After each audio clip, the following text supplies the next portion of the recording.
So at this time, we want to welcome all of you to the meeting of the El Centro City Council for today, April 3rd. Appreciate you being here. At this time, we will ask for the roll call by the city clerk. Councilmember Cardenas? Present. Councilmember Jackson? Here. Councilmember Silva? Present. Mayor Pro Tem Garcia? Present. And Mayor Villegas-Walker. Here. So at this time, we'd like you all to stand for the Pledge of Allegiance, followed by our invocation. And we'd ask if Tomas Oliva, representing Congressman Vargas's office, to please lead us in the Pledge of Allegiance. Right hand over your heart. Ready, begin. I pledge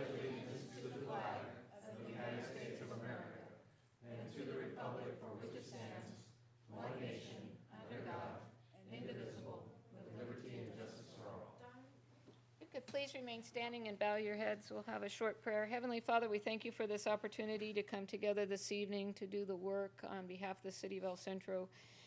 Every spring, we're reminded of the blessings of the season and the promise of the time to come. We're thankful for our democracy. We're thankful that we could be here together, and we hope that we do those things that are right and just. And all these things we pray in thy precious name. Amen.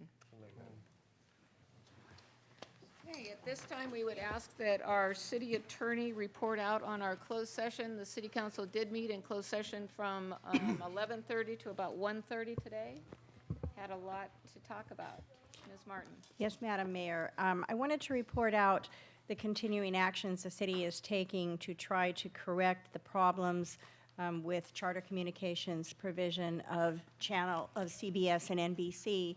In addition to the False Claims Act that we filed against them, the city is participating with 4 other cities in a formal complaint being handled by FAIR FCC attorneys, the Federal Communications Commission, FCC attorneys in Washington, D.C. They're participating with Jackson Hole, Yuma, Crescent City, and possibly Syracuse, New York, if they choose to join. Last week, the FCC accepted their complaint and docketed, which means it has a number. If members of the public would like to comment, whether or not you're subscribers, you can comment by emailing the city. We have the email here, or coming to the city and dropping off a comment. The city's manager's office will be gathering all of your emails and comments and providing them to the FCC on or before Monday, April 16th. And I do have a copy of the email that I can give out, and also there is a notice on the website. If you have any questions, just call the city manager's office, or you can see the lady over there. And Raise your hand, Liz. Okay, so this is really important. Those of you that have been impacted by the loss of NBC and CBS, we definitely want to get your comments. I, for one, am still very devastated about losing coverage for the Olympics, as well as other things. So we will be presenting public comments to the FCC, as well as letters that we've previously received from residents, and all of that will be part of our response. Okay. Madam Mayor, did you want to mention that you've been able to meet with the PUC as well? Oh, yes, and also, since our last meeting, I've been able to meet with the California Public Utilities Commission representatives with regard to our ongoing issues with Spectrum Cable. I've also taken the opportunity during some of these statewide meetings that I participate in to let people know that other elected officials know that if they are considering entering into a franchise agreement or renewing a franchise agreement with Spectrum Cable, that they should think twice about doing that. I'm also asking Chambers of Commerce to be out there and in front of their members recommending that they not buy advertising time on CBS or NBC stations. So if you don't want to listen to El Centro, fine. We're going to get everybody else behind us, and then maybe you'll listen to us. So. Not that I'm upset about it or anything, but Madam Mayor, anyway, yes, please. just let me underscore I think the importance of getting our community to provide comments. I think there's always strength in numbers, Yes. and to let the federal government understand the impact that this is having on our community. So I encourage every single one of you to provide comments. They're meaningful to the people that are reviewing this, and I think that all of us here, even people in the audience, the advocacy that you can do as well by encouraging people not in this room to do the same thing. Then I know that I'm going to reach out to the Spanish media and see if they can come up with, an article of some way. But I think that it's really important to get not just El Centro, but the entire Imperial Valley come together with this. So one of the things, I had an opportunity to be interviewed by ABC last week, and one of the things that I reminded them is, remember our wildfires, remember our earthquakes, remember how critical it was for us to have real-time information about what was happening in our community and in San Diego and other resources, Mexicali. Okay, so we've got two of the big three who are not providing anything but a static display telling us, oh, we're in a negotiation dispute. That doesn't help us in the event of a natural disaster that affects this valley, and that just simply is not acceptable. So, again, put your comments into words and let's go. Yeah, Madam Mayor, I'd just like to expand on something that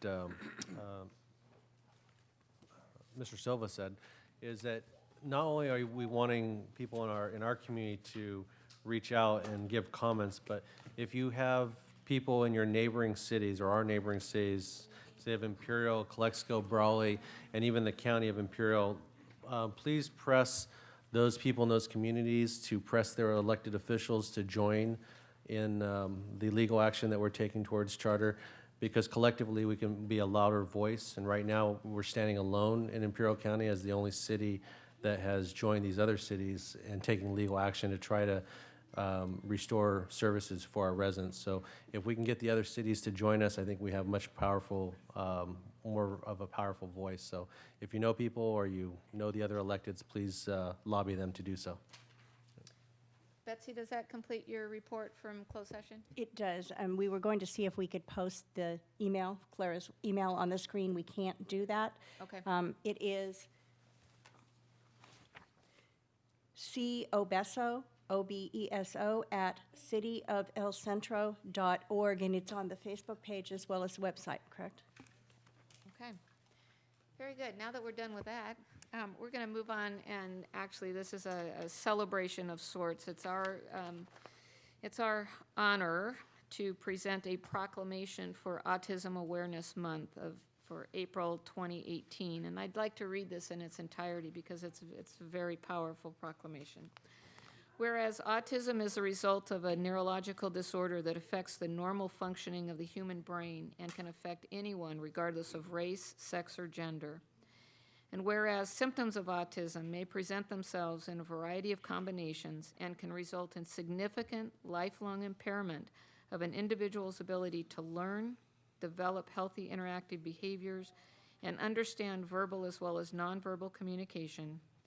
And whereas more children are being diagnosed on the autism spectrum, resulting in rates as high as 1 in 68 children nationally, and whereas the effort to address autism continues with doctors, therapists, and educators helping persons with autism, and whereas the City of El Centro proudly supports the annual observance of Autism Awareness Month and hopes to raise public awareness of autism and the myriad of issues surrounding this disorder. Now, therefore, I, Cheryl Villegas Walker, Mayor of the City of El Centro, State of California, do hereby proclaim April 2018 as Autism Awareness Month in the City of El Centro.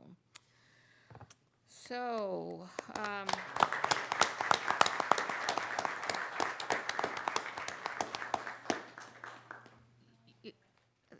through what I do at my husband's office, I have an opportunity to come in contact with a number of families who have children or family members who have been diagnosed with autism. And it's given me just an incredible appreciation for the heroes that you are, who are parents who deal on a daily basis with some of the challenges and opportunities that diagnosis has brought into your lives.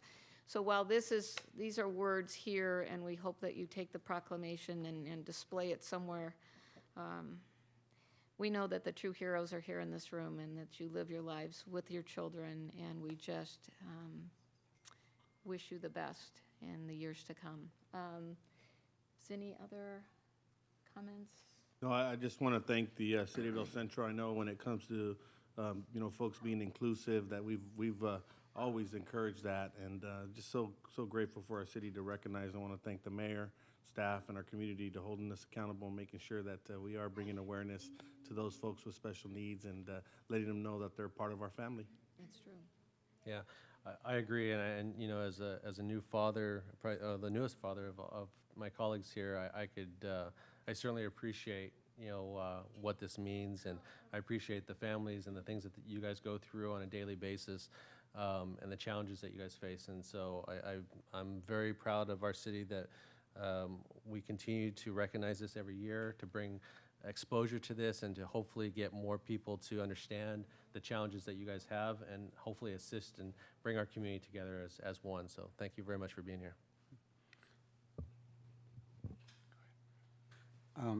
You know, I think sometimes when we face a situation that becomes personal, our level of sensitivity just increases, because we do a lot of proclamations, but when it becomes something that you're aware of. So a good friend of mine recently had a baby that has autism, and so just to be able to personally see the challenges, but also to see the love that's given to this child, and how that love is going to have a significant impact on, in this case, his life.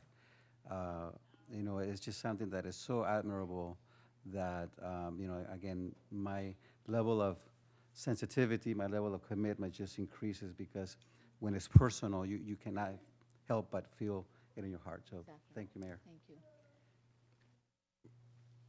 You know, this issue really hits close to home, because as a practicing attorney, I've had the opportunity to deal with a lot of family law situations where we've been dealing with the autism spectrum and children that are in that area. And I've had countless discussions with experts in San Diego and in Imperial County, and just to see the level of humanity that's out there, and the effort that is put from the parents, from the occupational therapy meetings to the speech therapy to all of the different types of services out there that you guys are engaged in. And a lot of people don't know that it's a full-time job. It really is. And it's a wonderful thing, because of course, you know, our children are extremely close to us. They're everything we have. I have 3 boys of my own, and I've seen what services do for these children and how they can develop. And it takes a long time. It's a very hard road, but it's not a fruitless bounty. There definitely is. There is something at the end of the tunnel, and we just keep plugging away and plugging away. And I've seen advancement in my own clients' children. It's wonderful. You spend so much time with these children, and they become family. And you see them years down the road, and they're doing things that nobody expected them to do, that they were told they were never going to do. So just to deal with that, it's an amazing thing, and I firmly support this. We have so many families affected by this, and nobody really gets in their shoes. And I treasure all of you parents. You guys are the strongest people in the world. Thank you. Gloria, so you brought this to our attention. Did you have something that you wanted to say? And then what we're going to do is we're going to come down, and we'd like to take a picture, and anyone that would like to come forward and join us for a picture, we would welcome that. But Gloria, I did want to give you an opportunity if you wanted to, or delegate that to someone else. You're good at delegating. Yes. I know. That's not how you sit in front of the computer. He'll show you things on the computer that you don't even know I know. how to, you don't even know how to use. Right. He'll show you how to use it. Go ahead and have a seat right there, Father. Good afternoon, ladies and gentlemen. I appreciate the opportunity to talk. You've kind of already met my son in some sort of small way. My name is James Gonzalez. I've been a lifelong member of this community, born and raised. This is my son, Santiago, and my daughter, Analea. My son was diagnosed originally with autism at age 5. with a misdiagnosis of speech delay at age 3. I mention that because I'm a pure advocate of making sure we get the proper diagnosis at the proper time, because it is so vital that we get proper intervention at the right time. My son missed 2 years. Vital. You know, as you read, it affects 1 in every 68 children. That's one number. Another number is it affects 5 in every 6 boys. That's why the color is blue. That's why you guys are lighting it up blue outside, and we greatly appreciate it. All of our family members, you know, when we first saw it, it's just like, you know, even us men were like, oh, yeah, we can have a dear moment too. But it is. At the same time, all this intervention, all this work, everything is like I said, is needed for these children, is important. It's important to the community. It's important to their livelihoods in their future. We don't know what their future is, just like any of us don't know what our children's futures are. We hope they'll be productive members of society, just like any of our other children. We want them to be productive members of society. If you notice, my son is holding a drawing that he made just this afternoon, and if he lets me steal it for a minute, I'll show it to you. Can you borrow it, please? So if I hold it up, right side up. If you guys are familiar, if you have young children, and if you've ever seen the movie WALL-E, and when WALL-E sticks in essence, his toe out, which is his foot, and all the robots crash together, this is the scene. Now, this is traced, but he does a lot of freehand also.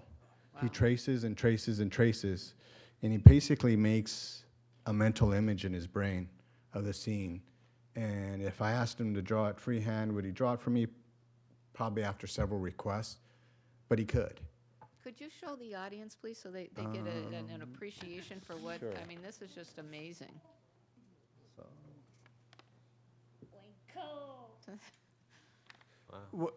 What I show you here is just one of the talents that he has, but all our kids have talents.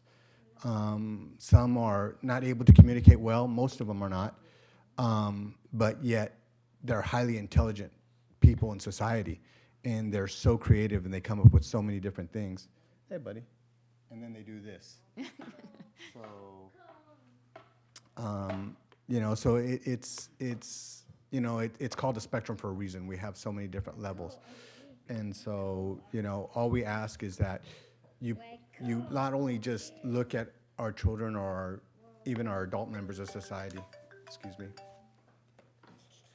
I got to put $1 in the pen, right? You know, it's one of those things that we need as parents services. There's a lot of services lacking in the Imperial Valley for these children. There are a lot of behavioral services that are greatly needed for this community. I pointed that out to the county just last week. I'm pointing it out to you guys now because I think it needs to be addressed. We have so many children that are out there not getting ABA services that they need, the behavioral services that they need in order to make sure that their children have productive lives, or in some small part even have quality of lives, the same quality that we do have ourselves. You know, it is therapy to them is very important. My son goes to school just like any other child, but he comes home and he gets 3 additional hours of therapy, one-on-one with the therapist every day. So he goes to school, gets another 3 hours. Most of us don't have that much work in a day. Most of us work an 8-hour day. He starts at 8, he ends pretty much at 5. So, you know, that's a long day for anybody, you know, and so it's one of those things that it's really important, though. It is really important that they have this. It's intense intervention that they all need. You know, they all have their own personalities too. We got, like I said, my son Santiago. We also have Yvonne here with his parents. You know, they're sporting their blue in solidarity for their son. I wasn't so smart this morning. I wore the pinstripe purple. I'm sorry? Oh, we have another family here. I'm sorry. If you want to say hi, what's your son's name? I'm sorry. Brandon. So we have Brandon here also, and as you can see, you know, sounds do affect And I want to point out with Brandon, he's got his earplugs in, so that way he can block out a lot of the sounds because it does affect them greatly. Now that I mention that, the reason sound affects them, because a lot of our kids don't have filters like we do. We can clue into, you guys are clued into me talking right now, but my son's hearing the AC as well as Brandon, and he's hearing my son speak, and he's hearing the typing in the corner, and everything is coming in all equally, and it's not being filtered. And so that's why you'll see our kids either cover their ears, rock, do something, and it's all part of the trait. So when you see that, I know a lot of our teenagers wear headphones anyway, so it's hard to sit there and say, oh, they're wearing headphones, they're diagnosed with autism. That's not what I'm trying to say. There's other characteristics you'll see too. Just be mindful that this is something that is growing, and we need to do something for our community, something a little bit more. As well as, if you saw my son's shirt, he wants to know what's up with the Wi-Fi around here because he's not getting it. Having said that, I don't know if anybody else wanted to talk or say anything as far as the community is concerned. I know they're leaving it all up to me to do all the talking. Why don't we come down for a picture and you invite them up as they would like to be involved?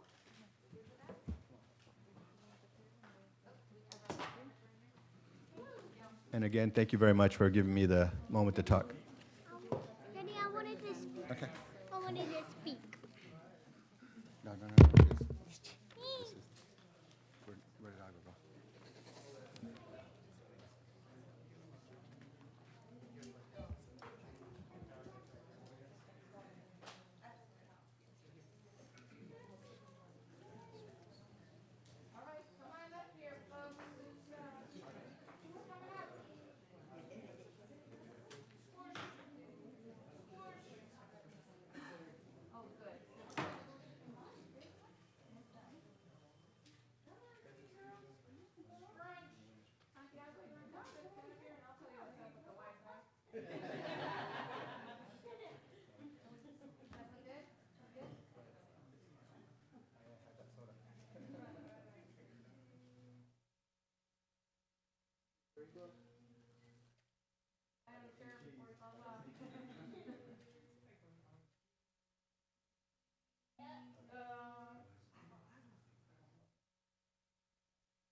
Way above my pay grade. Yeah. See you guys. Great job.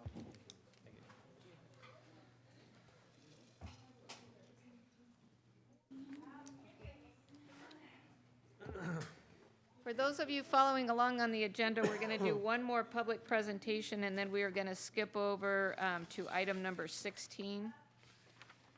So at this time, we'd like to present another proclamation. April is also Fair Housing Month, and our representatives here from Inland Fair Housing. Yay. Okay, Inland Fair Housing is in the house. Yes, we are. Got it.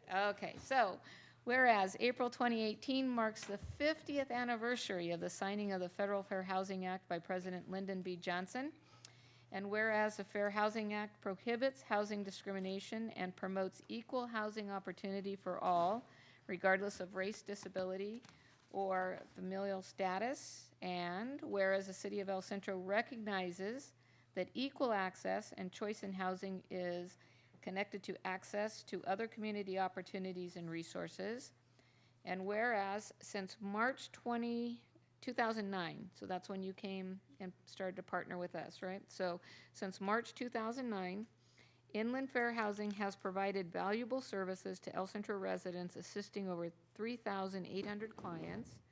And whereas the City of El Centro participates in the Federal Community Development Block Grant Program, and through its partnership with Inland Fair Housing, assesses community fair housing. Now therefore, I, Cheryl Villegas Walker, Mayor of the City of El Centro, State of California, do hereby proclaim April 2018 as Fair Housing Month in the City of El Centro.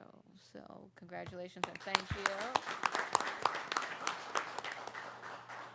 Come up and tell us about all the great work you're doing. You're still located over on 8th Street?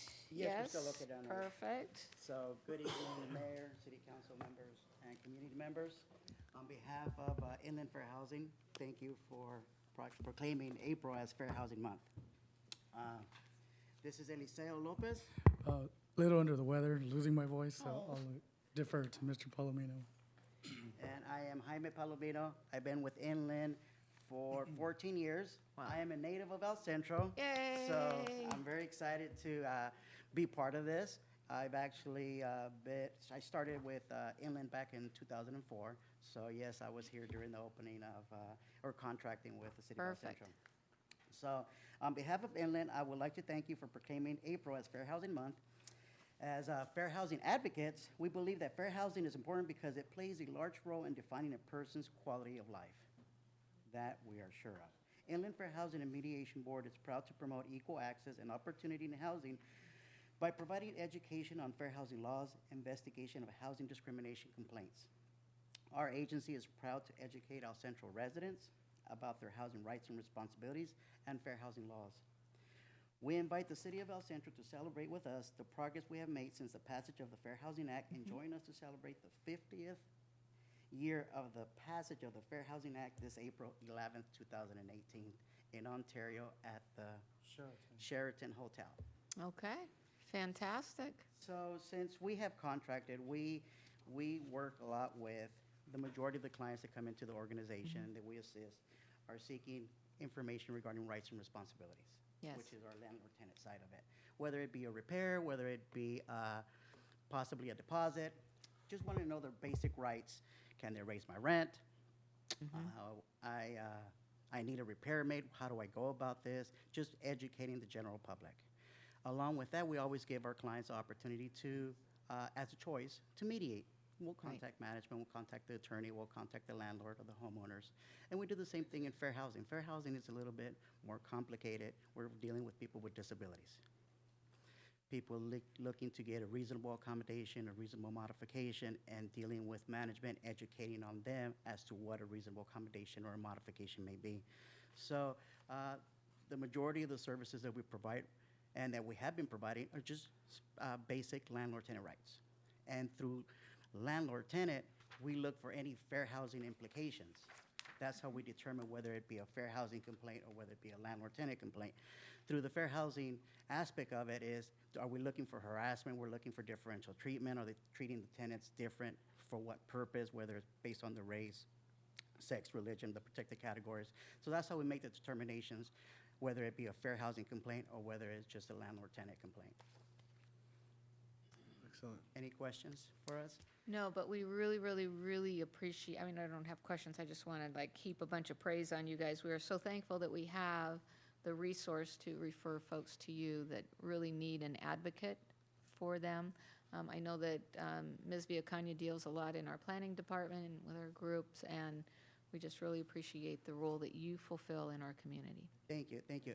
And let me add to this, not only do we provide this service, we also assist the community, the El Centro community, with default and foreclosure. We saw the market crash years ago. There's still people losing their jobs, so we assist them in processing the Keep Your Home California program, modifying their loans. So any issues that they have as a homeowner and see they may be experiencing a hardship, that's a service that we provide through the agency at no cost to the city. This is funded by HUD. So we get, right now we're actually seeing maybe about 30 walk-ins a week. Wow. We're getting people coming in left and right, and we're like, okay, we'll either funnel them through, maybe there's a homeowner experiencing a hardship, or maybe it's a tenant experiencing a hardship, Right. so. Perfect. Can we go, come down and do a picture with you folks real quick? Of course. Getting our steps in, right.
Okay, so like I said, we're going to jump forward on the agenda a little bit. We're now going to open the public hearing on item number 16. And this public hearing is for the purpose of approving the issuance of revenue bonds by the El Centro Financing Authority to assist in financing and refinancing certain public capital improvements for the benefit of the El Centro Regional Medical Center.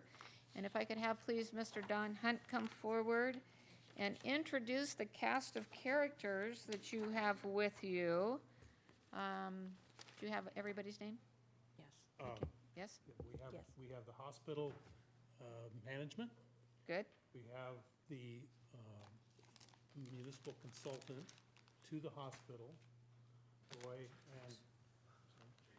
and, We have James Kim from KeyBank, Roy Nelson. Roy who's the Nelson from municipal advisor. ECRMC, we know you, Don. Dr. Edwin, whom you may Dr. recognize. Edward, and from our Board. we have, Joe, we're glad you're here. Do Joe we have, Picasso. do you have the Preston Hall? Is Charlie here from Preston Hall? Okay. Charlie Visconsi? Yes. Okay. All right, well, this is like momentous occasion, right? This is amazingly wonderful. absolutely. I mean, The- just second only to us hiring Dr. Edward, so,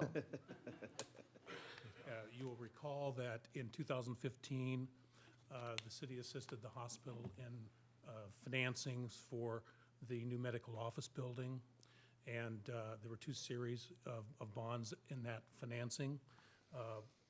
Now, the hospital is proceeding with financing to refund those two bond issues, but to issue new money to be able to do the state-required seismic improvements, as well as, additional improvements to the overall facilities. So the documents have all been finalized in terms of the transaction for the purchaser of the bonds. So the documents you have before you have essentially, there is a purchaser that would be buying all of the bonds, and the documents are in final form for purposes of your approval.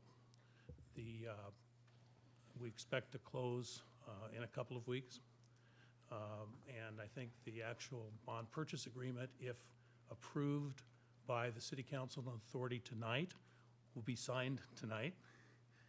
So essentially, the transaction then will be finalized in terms of preparing all of the various documents that need to be signed by all of the parties, and that will occur over the next couple of weeks. And if there are questions, I'd be happy to answer those. so this is a public meeting. If anyone has any comments, questions with regard to this. So when I go to the ATM, I have the option for fast cash. So this is what, right, we're just going to be speeding on down the road with this. We're really, really excited. I know that this took a lot of dedication, a lot of teamwork, on your part, as well as the consultants that we brought together, certainly our partner with UCSD. Dr. Edward, can't say enough about the work that you've done at the hospital, just to absolutely turn that facility into a gem. And we are really, really excited as to what we are going to be able to do with major improvements, in addition to the seismic retrofitting that's being required, just what we're going to be able to accomplish. I'd like to ask Mr. Silva, who also serves, along with myself, on the El Centro Regional Medical Center Board of Trustees, for any comments, as well as Chair of our Finance Committee, Mr. Picasso. You're up next after Mr. Silva. Thank you, Madam Mayor. I know I've had the privilege of serving on the El Centro City Council now for going on 11 years. I can't believe that, but there's very few items that we have taken that have as a monumental consequence to our citizens and what this represents to our community in terms of quality of life, in terms of healthcare for all of our residents. So I'm just incredibly proud of being here and being able to take this action. Dr. Edwards, again, he deserves the credit for this because it's his tenacity, it's his the ability to see things that perhaps other people could not see, that is able to turn the hospital around, is able to provide the mechanism for us to be here today. And I'd like to ask Dr. Edwards if you can please kind of share with the members here, Dr. Edwards, and also the public, the big picture of what this is going to do to our citizens in Imperial Valley. I'd be delighted. Thank you again, Mayor and council members, for allowing us the opportunity. I want to thank actually several folks here in the room, and it starts with some of the staff on the city. Marcella has been an absolute rock supporting us. I know that Betsy has been behind the scenes, and I see Leticia Salcido sitting behind me, and we actually brought her in to help us because we needed everybody's help. Also, Roy Nelson has been an absolute rock helping us. The team from KeyBank, we selected them about a year plus ago to try to move where we're going as a facility, and they knew and can see the vision of where we're going. And we couldn't have done it without the hospital board. I know that Mr. Picasso's behind me, he's the board president. I know that Mayor, you're on the board, Mr. Silva, you're on the board, and the support actually from the previous mayors too, starting with the time that we had casual conversations to the direction, to the times that I've spent with you, bringing in the excitement of what's about to happen and the changes that are actually going to happen. We're going to have a brand new NICU. We're going to have a brand new North Wing. We're going to have a brand new emergency room department that's actually going to be able to have an entrance, because right now we don't have an entrance. You walk in and you're basically sitting on the lap of the nurse who's doing the triage, and that's not how we do healthcare. So we've got to change all this because the citizens here deserves it. The Imperial Valley deserves top-notch care. We have excelled in gaining every accreditation that we wanted to do. We're changing national scores and stand by for May 11th for a huge announcements on where we're heading with the quality outcomes, because it's going to come from a national organization. And I know that there is going to be a big release with everybody. So it is not really my vision. I took the input that I got from the city in the first 3-4 months from the board, and we were able to convert that to your vision, the vision for a brighter future for healthcare quality here. So thank you so much. Thanks to the citizens that are here. Thanks for everybody's support. We're able to do it. And with this, this bond refinancing, you are going to be very delighted and happy with top world-class healthcare for the next 30 to 50 years. So thanks for the time to speak to all of you. Thank you. Mr. Picasso.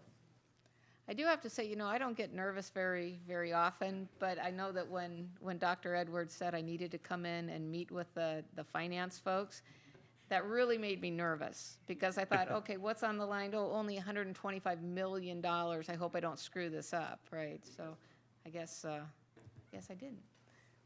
Well, Mayor Walker, council members, thank you. I thank you. A lot of what you've said as far as the support for this bond issue is definitely going to help the hospital. I think it's definitely going to help us improve the health care for the citizens of this county. We are out to be, number one, we provide the best service. We have a great team in our hospital. We put together, just like any business, it takes a while to put together a great team, and we've got, finally, I think we're there with our CEO, Dr. Edwards, our new CFO, Mr. Vanoy. You know, we definitely are going through there and the rest of the team. So I think the residents of this county will see a great improvement in healthcare options for them. We'll keep them from having to go over the hill. We'll be able to offer those services here in our new building. So again, thank you for your support. This has been a long time taking, but you know, it does take a while to get this thing done. We're really Okay. happy. And we're glad that you're our board president and also chair of our finance, because then we know that that money's going to be spent wisely. Thank you. I've never met somebody so tight with, I mean, I think he still has the first nickel he ever came into contact with, but that's what we need at this point in time. So any additional questions before we close the public hearing? Questions, comments? We're good. Okay, at this time, I'm going to close the public hearing and return back to council with our opportunity to secure bond funding of $125 million. And that passes 5-0. Awesome sauce. Okay, so we can strike while the iron is hot. We're very quickly going to recess to the Financing Authority. There is one item on the agenda for the City of El Centro Financing Authority. Actually, I'm sorry. First, we need a motion to approve our minutes from the March 20th meeting. So moved. Second.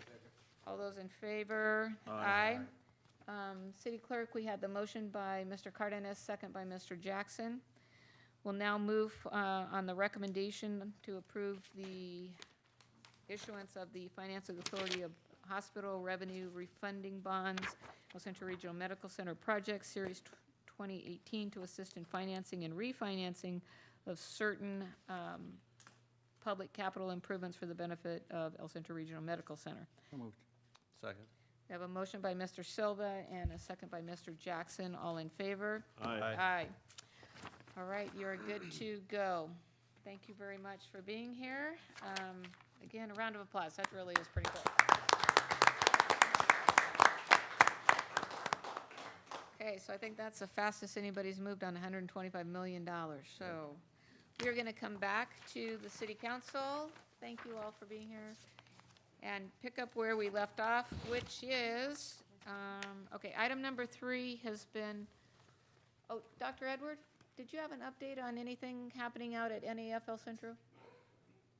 NAFL Centro? Do you have an update on? No, ma'am. Okay. We actually talked to Navy West Medicine to try to see if there was any bodies or survivals, but it's more of a recovery of the site itself, the crash site. They're not releasing any details until the families are notified. Very good. Yes, ma'am. Thank you for the update. That's very tragic news. Related to that, that is the reason why we are pulling item number 3 from the agenda. It was to be a presentation by NAFL Centro, but we have some very sad news coming out of that facility this evening. So we will move on to item number 4, which is our El Centro Chamber of Commerce monthly report.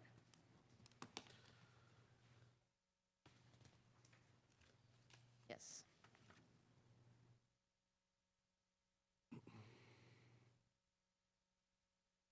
Well, you just don't look like Jeff Sturdivant, is all I can say. No, Jeff is out of town right now, Okay. so I am filling in for him. Very good. So, good evening. Thank you, Mayor, fellow council members. I'm happy to be here to report on behalf of the chamber and give you our monthly report, which is just to remind you, our annual dinner is coming up on June 21st. It will be held at Old Eucalyptus. We do have our nominations for the Dupflock Business Award available, and we added a new one this year, which will be Citizen of the Year Award.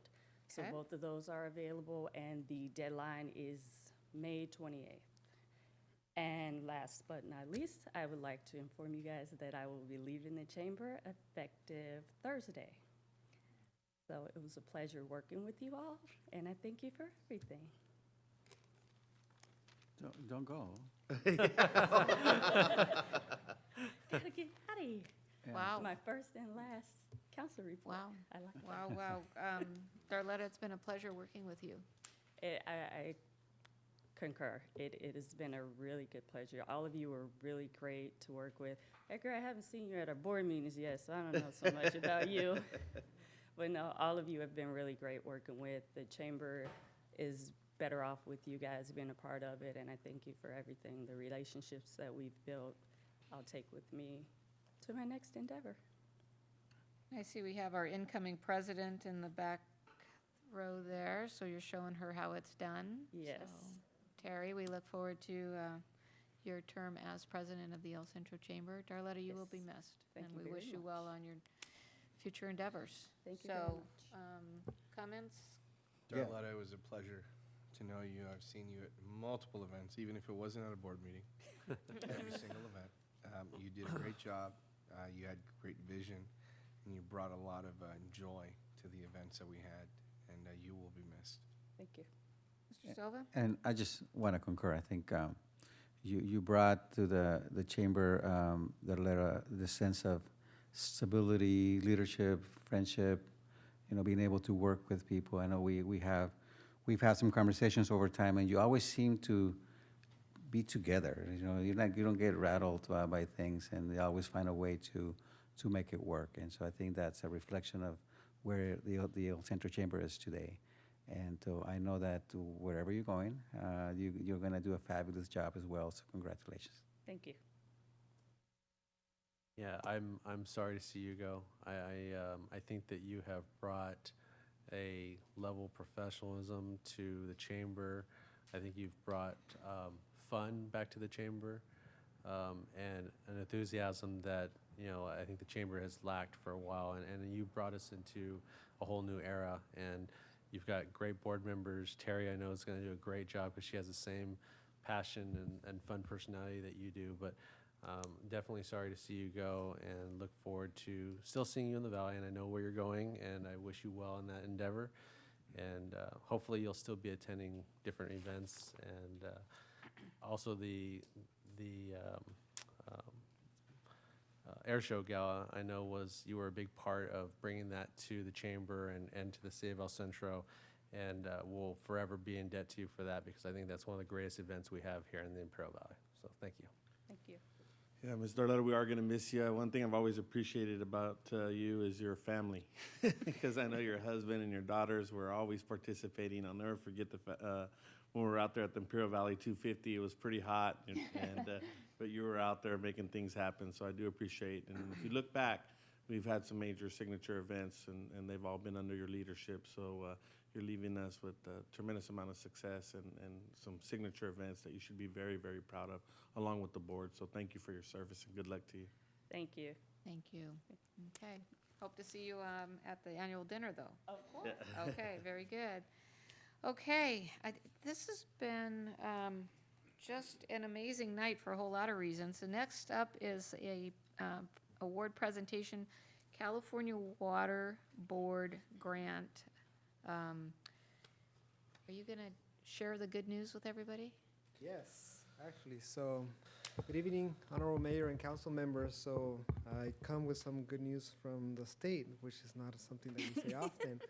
But I'm glad. I'm going to bring up Valerie Hausman with Schneider Electric, which has been a great advocate for the city and helped us in the pursuit of this grant. So she'll have all the details that you need and a very nice shiny check. Schneider Electric has been an amazing partner for the city of El Centro. That is for sure. Okay, great.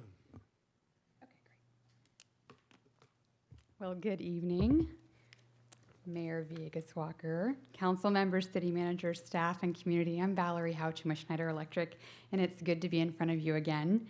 So I have less than a 3-minute update for you and some great news. So first, I'd like to recognize there was a couple of special guests invited to be here tonight. Tomas Oliva, representative for Congressman Juan Vargas, and Stella Jimenez, who is a representative for Assembly Member Eduardo Garcia. Stella's not here. Tomas is here, but Stella, she's not here. Not But here. But thank you for joining Tomas, us. for being here. So just to recap, last June, there was a project for water wastewater and a CIP project brought forth the council, and it was approved at that time. And since then, we've been really busy getting to work. Just as a recap, we did several improvements that reduce operations, they improve infrastructure. We had a quick design build delivery. We've created some positive branding. We've reduced energy consumption by 29% at the plant. Awesome. And brought some unique funding to the table. So the projects that are getting built, if you drive along the Brewster at any given time, there's definitely some backhoes and major construction equipment out there. So there's 5 main projects. We're installing a bar screen right now. Up next, we'll be replacing some blowers with high efficiency blowers. We're going to be replacing the emergency generators out of the plant and converting them from diesel to natural gas, which is also very good for the environment. We're going to have SCADA at all the lift stations so that the guys at the plant can see what's going on at all the lift stations, and then be doing some sewer line rehabilitation. So we'll be in construction through mid 2019, but we've got a lot on our hands and it's going really well. So the positive news I wanted to share with you tonight is in February, after a lengthy grant writing process, the city got notice that they received approval for a little over $1.6 million in grant funding. And this has to do with the fact that some of the improvements had energy savings associated with them, and that was part of the eligibility requirements for the grant. So it was a lot of work to go to get the grant, but obviously that's a nice sum of money for the city to get back to reimburse themselves. So tonight we had a very large check to present to you. I know you've taken a lot of photos already tonight, but if you can withstand one more photo, we'd like to do that just before we close. So what's next? Obviously, Schneider Electric's going to be continuing to manage all the construction work taking place. We're working very closely with Abraham and Felix and all the staff out there. I also had a chance to catch up with Randy Hines and let him know how things are going. So, and then if anybody ever wants to come out to the wastewater plant, we're there. It's exciting. And we're looking forward to working with you all for the years to come. So thank you very much. It's been a great partnership, and we'll present this very large check for $1.6 million. Fantastic, yay! This has been a night with a lot of really big numbers, right?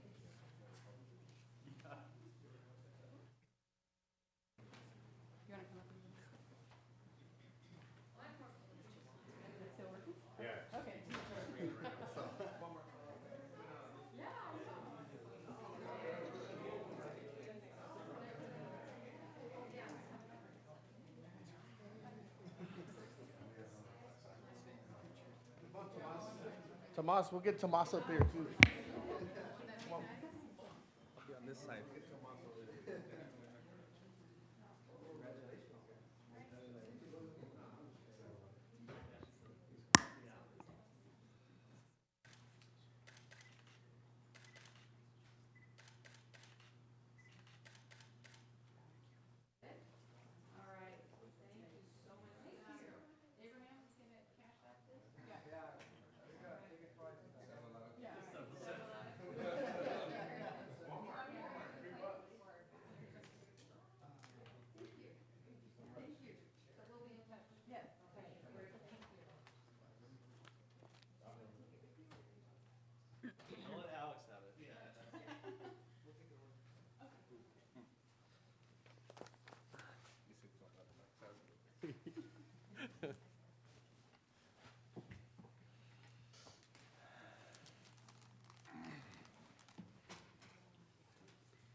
I think that Mr. Garcia had a really good point, and I think at this point, I think it would be appropriate for us to just take a moment of silence to say a prayer for the families who were impacted by what's occurred out at NAF. And so we're going to take just a brief moment before we continue on with our consent agenda.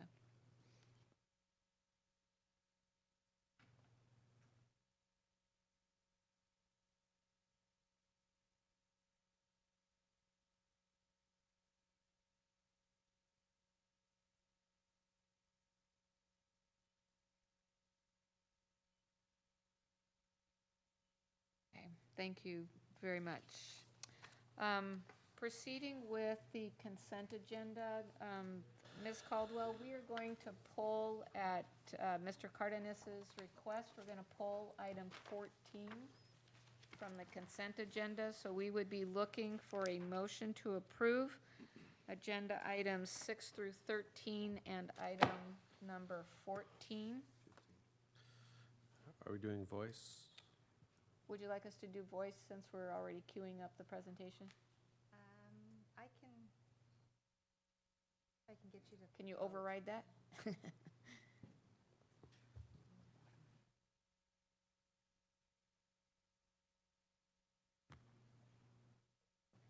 You should have. We just. That's what we're looking at right there. Okay, perfect. Okay, we have a motion by Jackson. We have a second by Cardenas. Okay, consent agenda passes 5-0.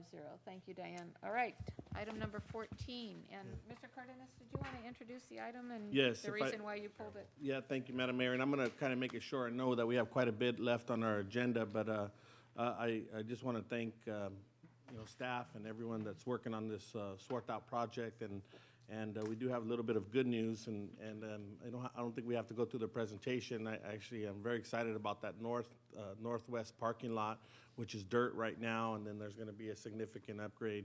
And so You I have did. pictures? Perfect. There you go. Okay. Yeah, there you go. So this is going to be a real nice enhancement to that community. I did wanted to share, and I shared with the mayor, and I also shared with Ms. Marcela Piedra, and I want to enlighten the council as well, that I had a conversation with APC, and there appears to be an additional $54,000.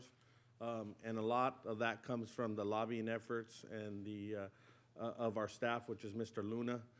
He's been there working with APC to get the additional funding to complete that project and have a minimal impact on our general fund. Did speak with Mr. Matt Desert today and also Belind Luna, and they assured me that this was a done deal. So the $54,000 would be available to the city.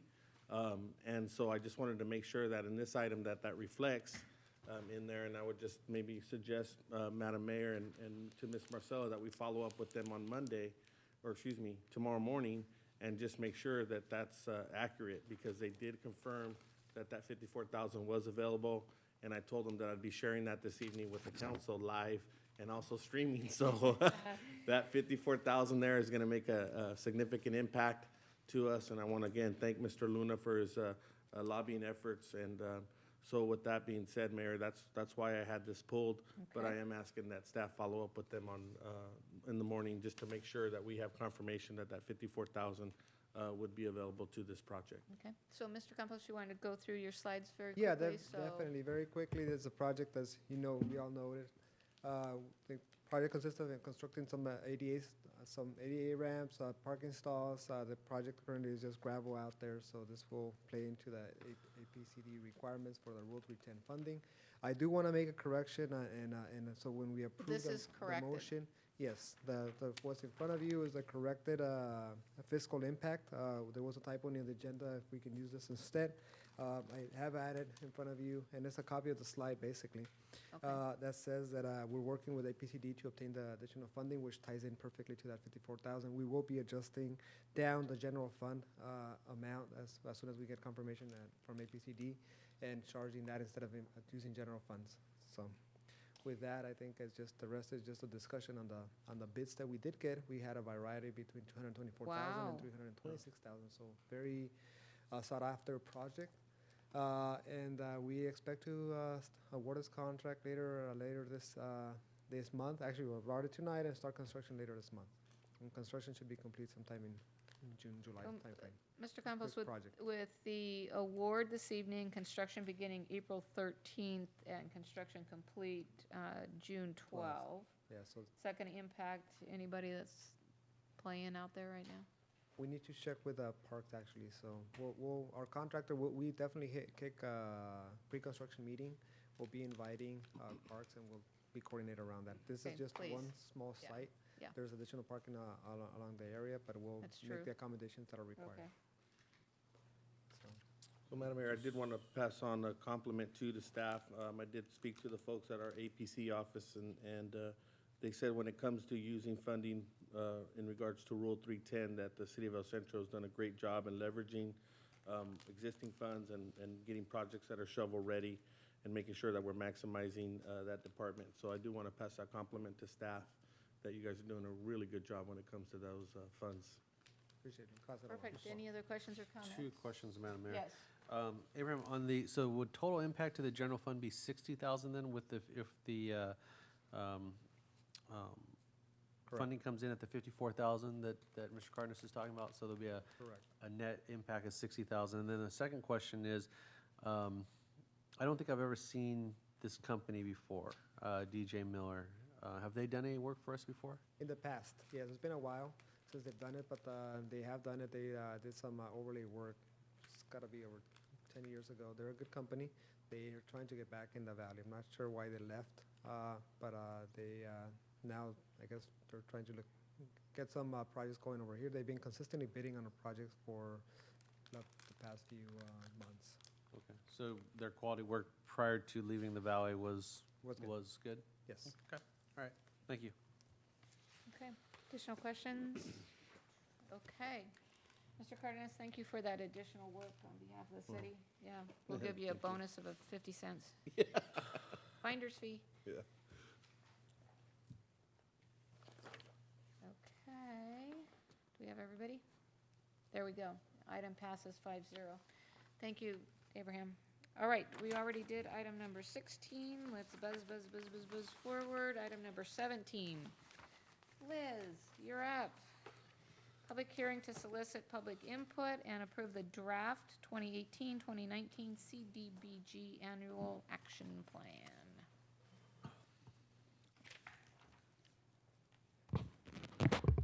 Good evening, Honorable Mayor and council members.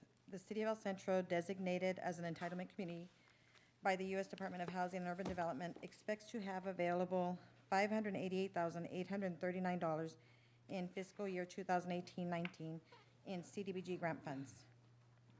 As a prerequisite for funding under the CDBG program, the city is required to prepare a one-year action plan which outlines the eligible projects and/or programs the city will use to address its housing and community needs during the 2018-19 fiscal year, and which also meet the national objectives as required by HUD. The draft annual action plan was developed with staff, considering the input received from the public, city departments, HUD staff members, and city council members during the council presentation held on February 6, 2018.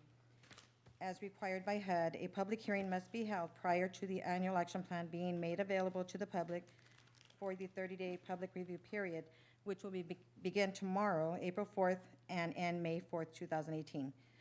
The final plan will be submitted as required by HUD for review and approval by May 11th, 2018. Okay. Highlights, questions, summaries?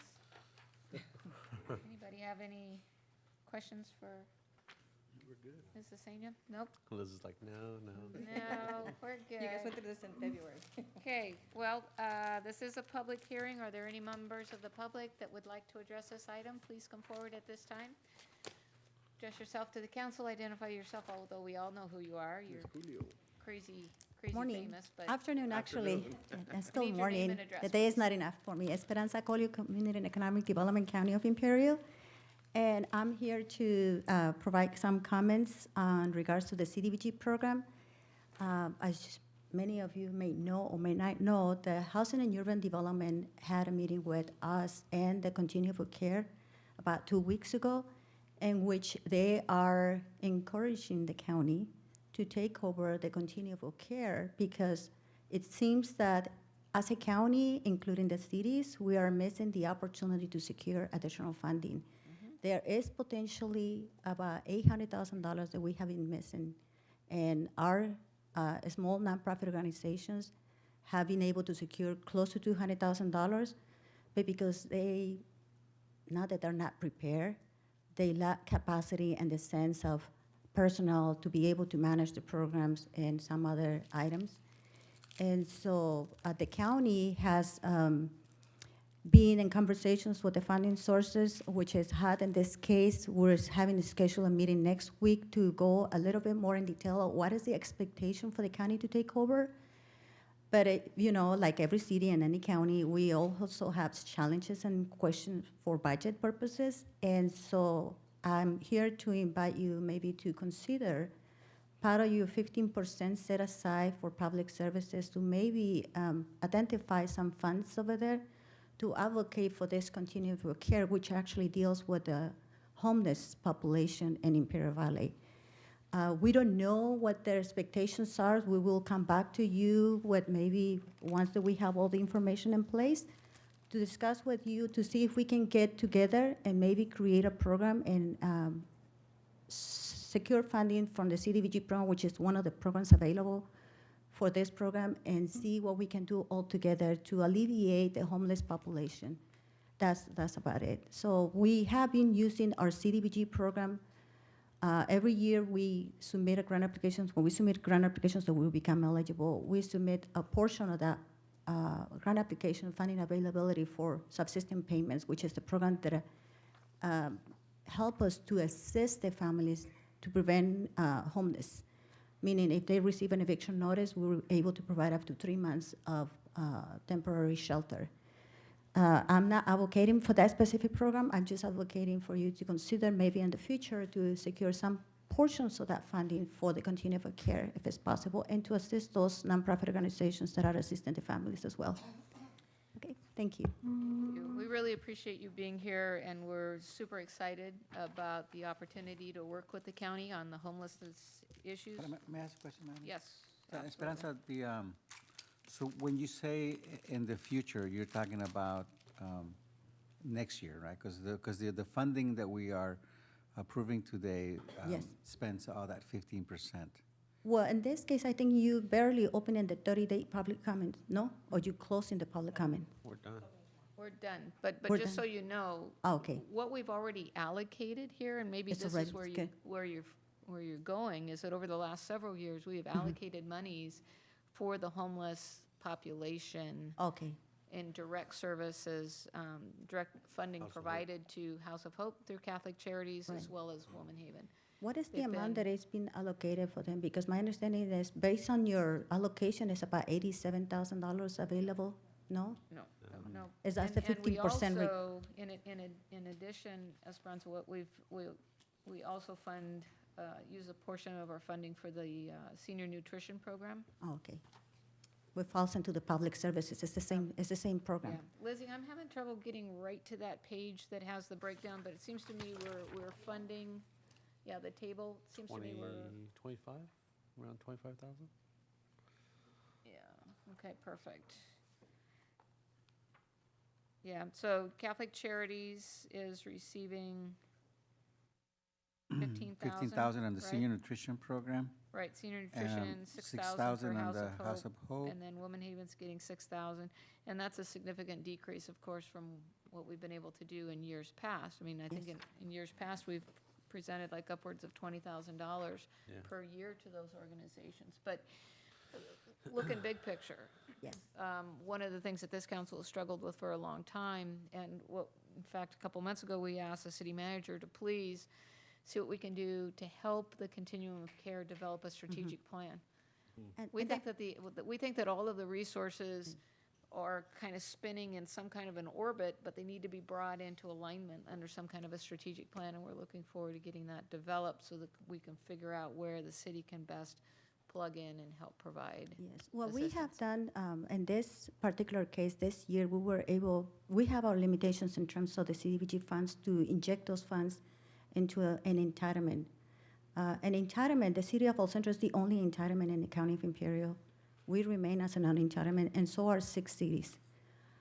For us, being the county of Imperial, we can expand those services countywide. However, in cities, we have limitations because the cities have their own CDBG funds. Right. So we have a memorandum from the state of California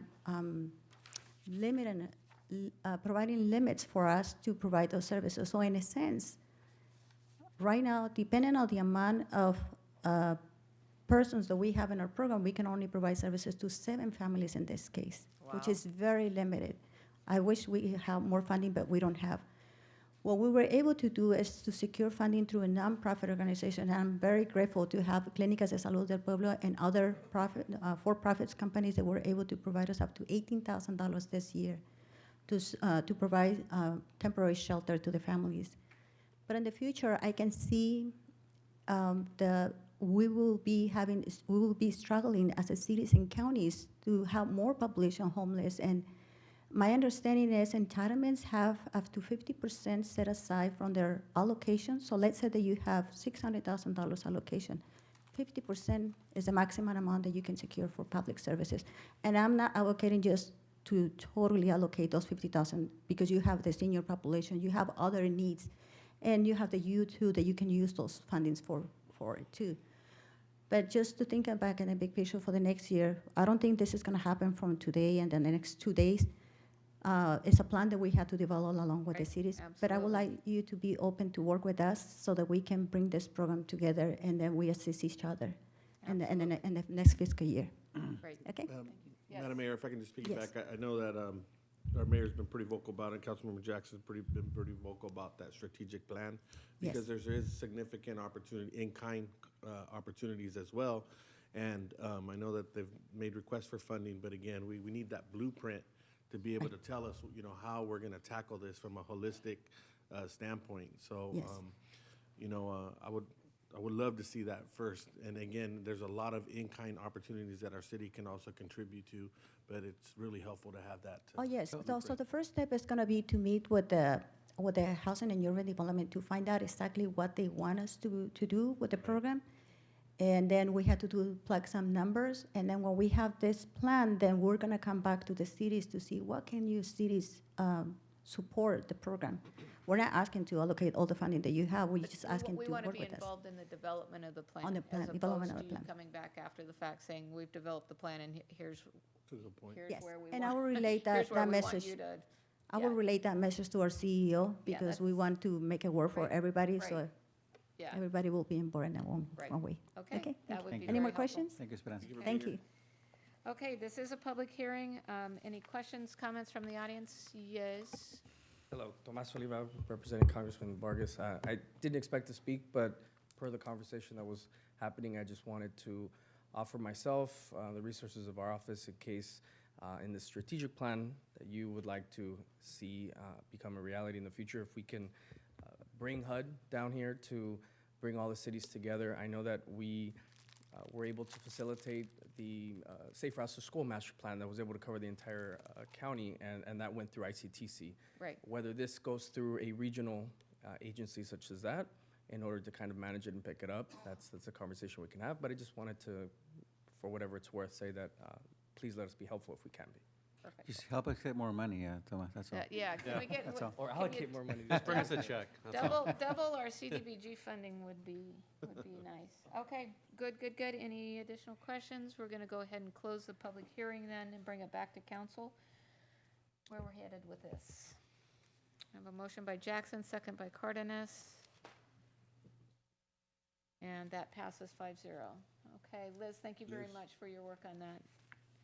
Okay, we're moving on to item number 18, which is a community sponsorship request on the Spread the Love charity for the huge April 14th event. Okay, Lizzie? Good evening, Mayor and council members. We received a community sponsorship request application for the Spread the Love charity event that they will be having on April 14th at Stark Field. It has been submitted. It has gone through the process for the community sponsorship. The mayor has reviewed it, and now I'm bringing it forward to you for consideration. They are currently receiving approximately $507 that are being waived for facilities that they will be using at the city. And so the sponsorships options that they provided are platinum, $750, gold, $400, silver, $100. All the details are in the packet. Their event is at Starkfield, like I said. I believe it is The 14th. 10 to 3. Yep. And Jessica, correct? Jessica's here if you have any questions. So And just to clarify on the projected expenses, one of the projected expenses was a $300 setup and cleanup deposit. If everything gets cleaned up, that money is refunded, right? Okay. I think one question we had earlier, Abraham, we have the construction starting on that parking lot on the 13th? Yeah, but this is at Stark, I thought. Oh, that's right. I'm sorry. You're at You Stark, were at not Swarthout. Swarthout. Okay, never mind. Yeah, I know. sorry. It's been a long day. Re-engage. Long day. Okay. Madam Mayor, I just have one quick comment. Yes. I know, I just wanted to highlight something that Jessica's actually done a really good job and Spread the Love is in their family reunification program. And it's pretty amazing to see what she does. And I know that sometimes when they think of Spread the Love, they think of feeding the homeless. But one of the things that they're really focusing on is reunification. And she has this pretty intense vetting process when it comes to reunifying homeless people with family. And I just wanted to recognize that. Also want to recognize Councilmember Jackson and also Councilmember Garcia for making donations to help homeless people reunify with family members as well. But if you ever get an opportunity to talk to Ms. Solorio and her volunteer staff about that program, it's pretty amazing. And so I do want to thank her for her efforts on that. Just want to say briefly, you know, I appreciate the comments from my colleague, Mr. Cardenas, and I do recognize all of the work that we've done with Spread the Love and all the work that, Jessica, that you've done, and it's an amazing organization, but I still don't think that it's going to garner you any votes when you start cooking, so we can turn it down. Oh, my. I'm hearing that. All right.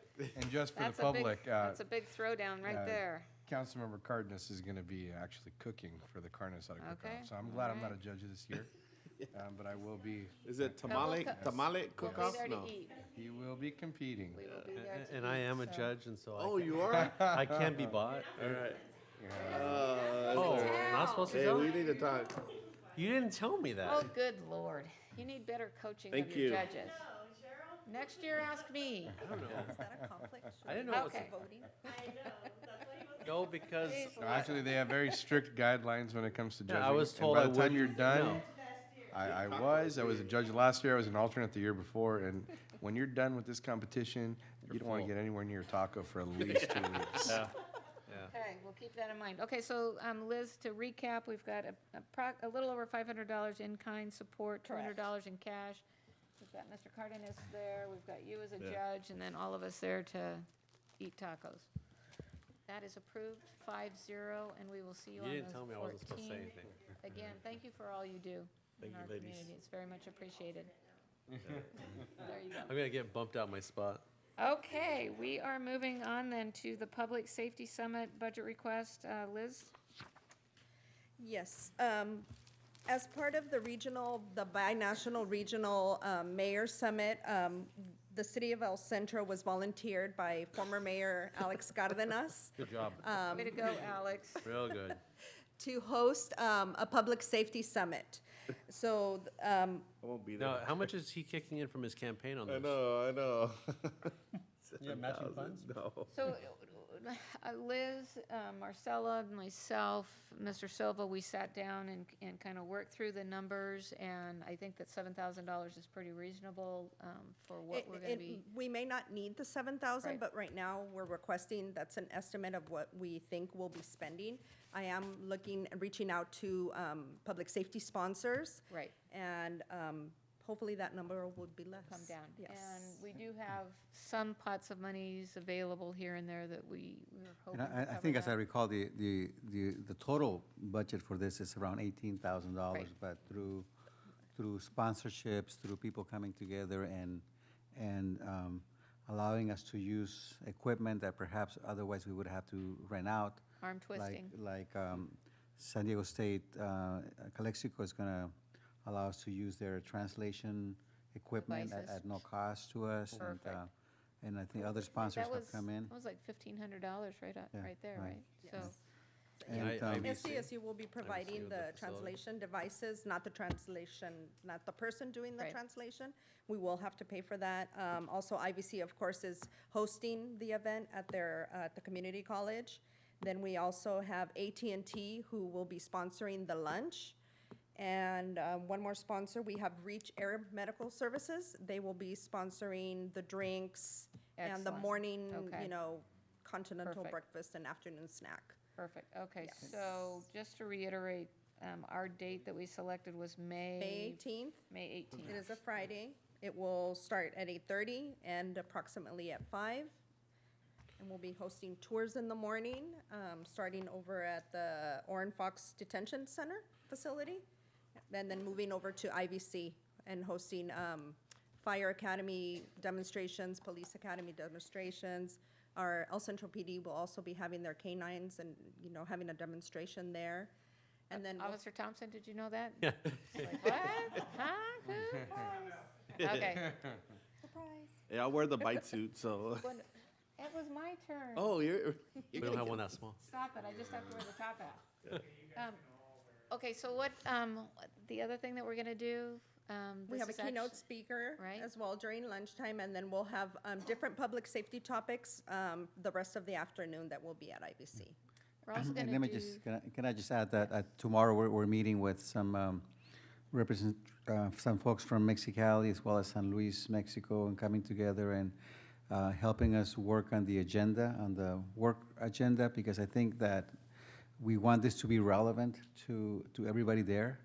I think that the morning session, in terms of the simulations that people will be allowed to experience, are just incredible. We were, I think, one of the first few people. It so happened that both Marcela and Liz were there when we got to experience our driving simulators that are used for the police academy, and that's just the latest technology there is in terms of you know, the driving experience through a chase, and it's just amazing the equipment that we have. Also, people will be able to go through a shooting simulator scenario.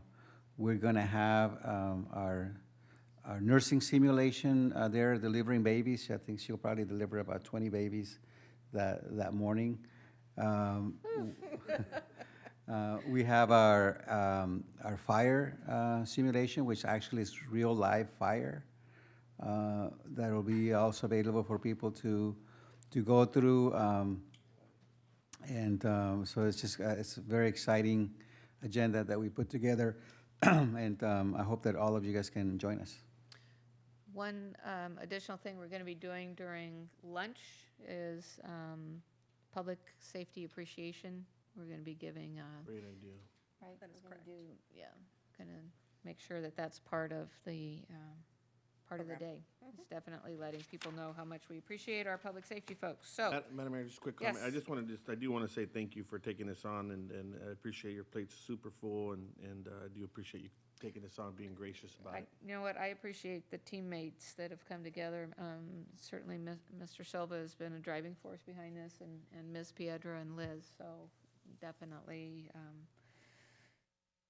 a lot of help on this. Thank you very much. Okay, so the budget request is for 7,000. We hope that's a moving target and will be less ultimately. Okay, Liz, you've got your funding. Off you go. Thank you. Let's move on then to item number 20. Abraham, our railroad crossing improvements. More exciting news.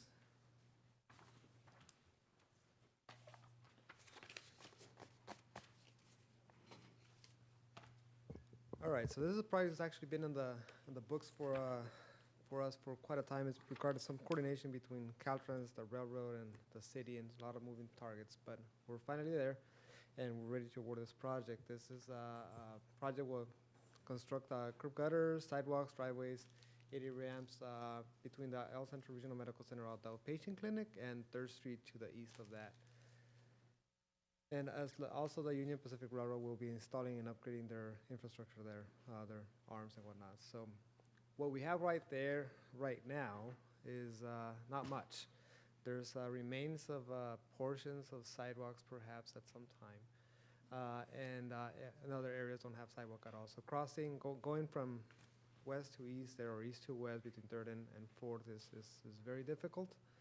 On a pedestrian level, and also on the vehicular level, there's some concerns also that the railroad has caught that has allowed us to get some funding. Another few images from the other side of the street here. So not much there. Remind me again, it's going to be from 4th till Third, 3rd? the 4th next to block 3rd. over. So you have Fourth and the Railroad and Third Right. Street. Okay, perfect. That's from west to east. Got it. So what you see right now on your screen is is what's being proposed. On the west side of the screen would be 4th Street, or the entrance actually to the Centro Regional Medical Center outpatient clinic, and then we're connecting with the darker lines are the new sidewalks that will be installed and extending all the way over to 3rd Street. So the project came in at 510,000. We're expecting a 10% contingency of 51,000 for a total project budget of 561,000. The current Caltrans funding is 270,000, and the remainder would be on Measure D funding. However, again, our Associate Engineer, Mr. Luna, has been lobbying for Caltrans, and Caltrans appears to be willing and able to provide the additional funding, the additional 290,000, so that we would have zero contribution to the city. It would be 100% state level or federal for this project. So I haven't put it here yet because we want to get the project going while we wait on that confirmation from the state on the funding. Any of this going to be an SB1 funding or no? Not on this one, no. Okay. One of the things I think we really want to talk about is, to the extent we have any SB1 funding out there, we want big signs saying, Definitely. brought to you courtesy of SB1. Well, 2 things, and on that, so that we're planning on getting some signs that say gas tax dollars, and SB1 is a gas tax. It also helps us out with just street projects and grants projects, so we can recycle the sign all over. But as you know, there's a big push to get SB1 projects out there Out and now. noticed. I want to take the opportunity to not only showcase the SB1, but also just every gas tax. Right. I think most residents won't know what SB1 means. Right. But if we say gas tax, people can Yes. relate to that. And when we say a good projects point. that are bought, funded by your gas tax dollars, Yeah. Whenever it comes into ballot, That's people a will terrific remember. idea. Yeah. Perfect. So we're expecting this to be awarded tonight, hopefully, and construction beginning later the month. Just get us all our paperwork and the work in order, and completing construction sometime in July. So construction begins April 30. What kind of disruption are we going to have on Main Street? Not much. The work is going to be on the shoulders. So at worst, you'll still have 1 lane in One each lane. direction. Best to keep the 2 lanes ongoing the way it is. Okay. The railroad has already installed the panels that would have blocked the whole street. The remainder of the Caltrans work, or the railroad road, is actually on some of the sites for the new arms. And It looks like they're doing other upgrades with other crossings. Did they upgrade on Clark Clark? Road? It's the same Right. funding source. That's a county project, and but it is the same funding source Okay. that the railroad worked with the county on that. Perfect. Okay. Any questions on, was that your last slide here? Yes. Conclusion. Okay. Well, we are just spending money like crazy tonight, aren't we? All for good stuff. Very necessary. Yep. I drive there all the time. Yep. Realigns your whole card, doesn't it? Yep. Thank you, Abraham. That passes 5-0. We are now moving on to item number 21, which is, oh my goodness, here already. 2019 General Fund Budget Update. Does anybody need like a 2-minute break or? 2-minute Right break on will work. through, okay. I'll do it. There we go. Oh, no 2-minute break? I thought I saw something else. What did you say? No, he asked me a question. Oh, okay. I thought I saw something. No break for you. Talk to my shop steward. Okay, good Oh, evening. She's got her power suit on. It always Yes. worries me when she does that. Okay, here Good we evening, go. Mayor and council members. Welcome to our general fund budget workshop for fiscal year 2019. This is a workshop, a preliminary budget. We'll be incorporating council's feedback and direction and presenting a revised general fund budget at a follow-up workshop. If there's no comments or questions or revisions, then we'll present the final version at the meeting of June the 5th, which is our goal, to have the final budget ready for June the 5th of 2018. Our goal tonight is to review revenues, expenditures, fund balance, the various reserves and designations within fund balance, capital request, personnel request, some of the challenges, and then summary of the whole presentation. We'll start with revenues. With regards to revenues, we are projecting $28.9 million for next year's budget. That's a decline of $2 million, $2,081,000. Mainly the decline is the Crookshank project, which we budgeted for in 2018 at $4 million. We're expecting to spend $2 million this year, and therefore only $2 million will be allocated in next year's budget for that project. Individually, sales tax, our major revenue source, we are projecting $11.6 million, which is $200,000 more than what we budgeted this year. The way we came up with this number is basically we review the retail opportunities within the city, new businesses, trends. We look out also at the value of the peso. As you know, any fluctuation in the value of the peso affects our consumption here in El Centro. Sales here in El Centro. We also discuss these numbers with the sales tax consultant, where we look at trends, and again, we look at any fluctuations in the past and any changes in our stores to be able to determine a good number for next year. So 11.6 million. With regards to the motor vehicle license fee, our second largest revenue source at $4.1 million, only a $70,000 increase in those revenues. I can't see those. This is a revenue source that was pretty much stable at $4 million. However, in 2018, we started seeing an increase, and therefore the higher number of $4.1 million in 2019. Leticia, is that a result of anything because of SB1? No, SB1 is totally separate. This is just vehicle license fees that come through the general fund. There's no effect from SB1. Okay. Okay. Property taxes, we're budgeting $3.5 million, which is an increase of $161,000.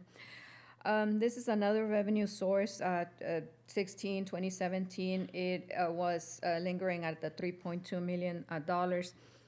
Then this year in 2018, we saw an increase to 3.6, basically an increase in assessments. And I really want to see a trend before we start increasing to 3.6 million, our projections for next year. So I thought maybe 3.5 would be a better number for this. TOT, same level as this year, $1.6 million. Basically, that has been the trend with regards to this revenue source. Other taxes, $715,000 for next year.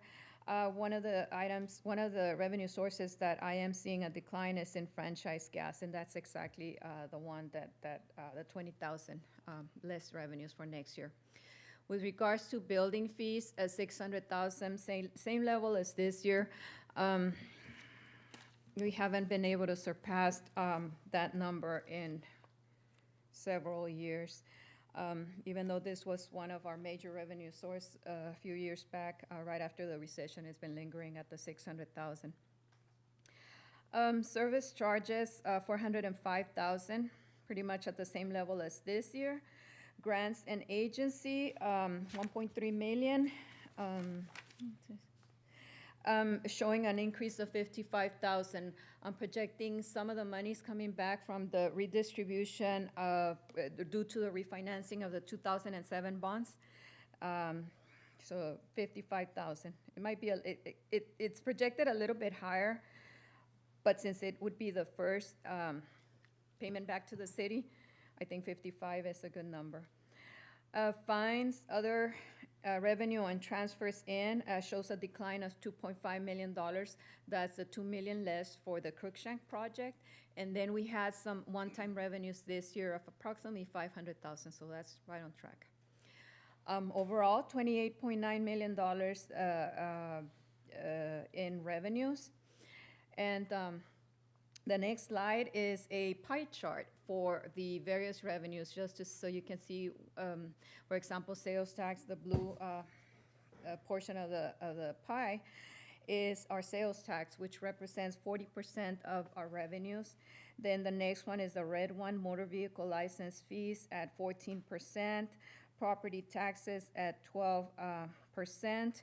Then up at the top, the light gray, green is 17%, that's fines, other revenue, and transfers in. The transfer in would be for the Crookshank, and that's a one-time revenue. So basically, everything else is the ongoing revenues. With regards to expenditures, we are projecting $29.4 million in expenditures for 2019, and again, it shows the same trend as the same effect, decline. Decline of $2 million, again, it's a Crookshank, the decline in expenditures in the allocation toward the Crookshank project. Individually, for general government, the first line there, we are showing an increase of $339,000.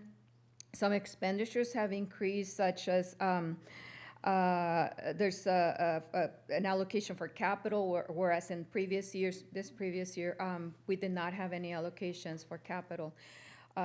We also have an increase in LAFCO, some personnel such as PERS, workers' comp, and then liability insurance. The liability insurance, I'm pretty much showing the same number as this year.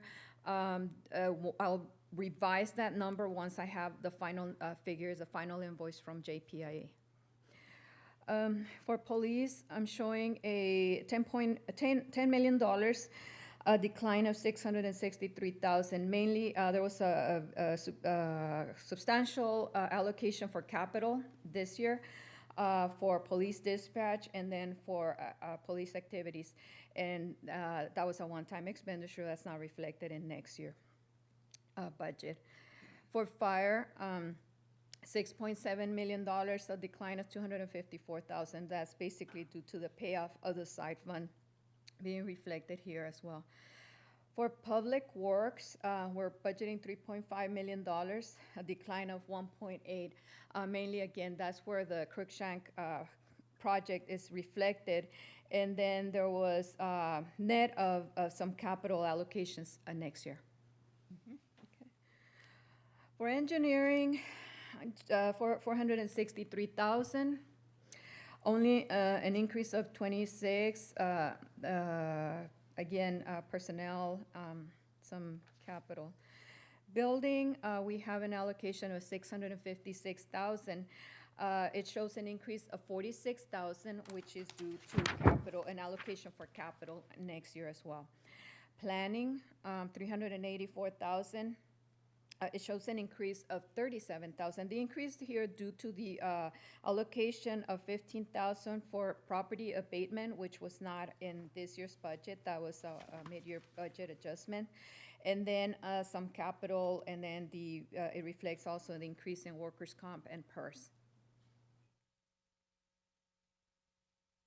For park maintenance, we're showing an increase of $360,000 over the amount that was budgeted this year. That's due to an allocation next year for a capital for the purchase of various items, the majority of which is the increase in their budget and the allocation for next year. For recreation, again, an increase, we're allocating almost $1.6 million. The increase due to an allocation for capital as well as building maintenance for the youth center. The library at $658,000 shows a decline of $100,000. That's due to the decline in the lease payments. Now that we own the building, we don't have to pay. We're not paying that out. Yay. Okay. Good. Yes, Good. yes, that helps with other needs. For economic development, pretty much at the same level, $2,900 over the amount that was budgeted last year. as well as blight elimination, just as a slight increase of 2,200. And then transfers out, 40,000, a decline, no transfer out next year, for a total of $29.4 million in expenditures. What was the transfer out for 18? What did Yes. that represent? The transfer out this year was out for special events. Oh, that's right. And we have, we will be having monies left over this year, which will be carried over to next year for their activities. That combined with the contributions and the request, net of the request, is adequate for next year. So there's no need for a transfer out. All right, thank you. Yes. And again, a pie chart depicting the various expenditures. The blue, the majority of the general fund budget, the allocations, goes towards salaries and benefits at 74%. That includes overtime, regular salaries, CalPERS, workers' comp, and so on. Then the next one would be supplies and services at 22%. Now, with regards to fund balance, we're projecting an ending fund balance of $12.2 million. We start with 12.7 net of revenues and expenditures, revenues of 28.9, expenditures of 29.4. We'll be taking approximately 503,000 out of fund balance, but this is being done in order to be able to afford various capital expenditures, one-time expenditures, and therefore the decline in fund balance of 500,000. At $12.2 million, we will be able to allocate funds for the various reserves and designations as is required by the city's financial reserve policy. We'll be able to allocate $2.9 million towards economic unknowns. That's the 10% of expenditures. We have $2 million for accrued leave liability, which is right on track with what our liability is. We have a designation of $6 million for vehicle and major equipment replacement. It should be noted, this is the only one that really needs an improvement. We're at about 15% of the estimated useful life of our equipment. And with this budget, there is a replacement of a very substantial amount of capital. However, we still need to move forward and put more money into this so that we will be able to replace that capital in the future. The accumulated depreciation of that is $17.6 million.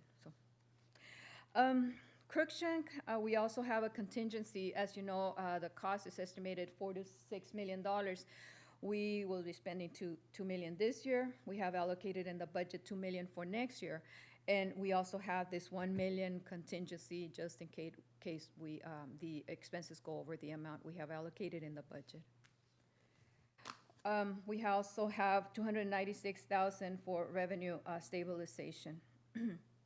For totaling $12.2 million combined for all the reserves and designations. One of the things that we should be exploring or looking into maybe in the future is allocating or designating an amount for CalPERS.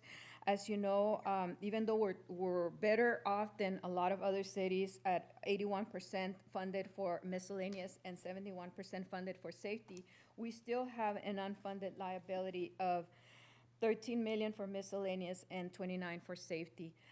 As you know, this year we set aside a supplemental pension trust and we put away $500,000 from general fund and then same amounts from water and wastewater. But we need to start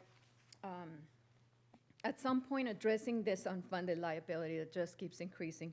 Again, at no fault of the city, just a lot of practices being done by CalPERS, but we need to at some point. In this budget, there's no allocation for an additional transfer to the supplemental pension trust, but it's something that could be considered, yes. Yep. Okay.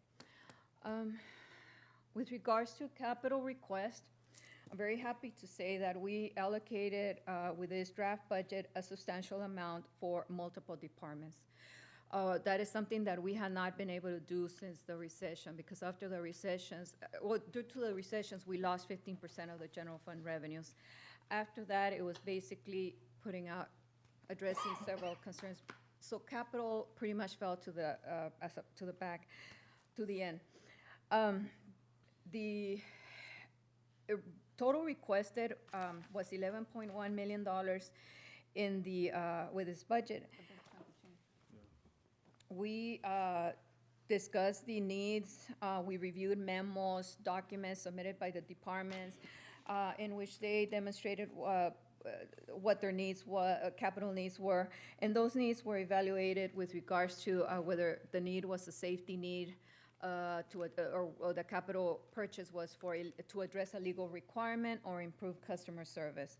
Those capital requests were reviewed with a city manager, and the capital that's being recommended with this draft budget is what we determined was the highest priority for the city overall. One of the things I would think capital requests would be evaluated for is improving operational efficiencies. Is that captured within customer service, or is that kind of a fourth line item under evaluation? I would classify it under improved customer service as part of the operational. Okay. So therefore, we are allocating $3.5 million with this budget. We have the Crookshank project, and then we also have the amount allocated out of the general fund, $1.3 million, plus an additional $177,000 from other sources for streets. We identified $6.8 million as Measure P. We were able to address 100, actually that 100 is 122,000 out of this year's budget from department savings, and it was basically to address items that were needed as a result of a safety issue, more so than anything else, okay, or urgent need. Only 700,000 remains unfunded, and last year the unfunded portion was $5 million. A great improvement. One of the areas that we, in reviewing the capital request and reviewing our inventory, I did notice that there was a need, there has been for some time a need to replace vehicles, and I think that was a focus of this budget. Okay. Again, recommended $3.3 million, and we'll start with the Crookshank project at $2 million. Some equipment, monitors, and so on for the council chambers. For city clerk, we have $16,000 for software. That's for contract and insurance management, as well as a web distribution and online search module. Letty, what's a monitor station? From what I was told, it's one of these stations, but it needs to be wired and everything. So it's the computer as well as the the setup. Ms. Salcido, I just wanted to make sure, so what's before us right now is actually what's being recommended for capital, and that would, for 18-19? Yes. Okay. Yes. Okay. For IT, as you know, there was a substantial allocation out of Measure P funds, but one of the things that did not make it into the Measure P funds was a fiber run for Fire Station number 3, which was identified as a high priority. So $22,000 is being allocated for that capital purchase.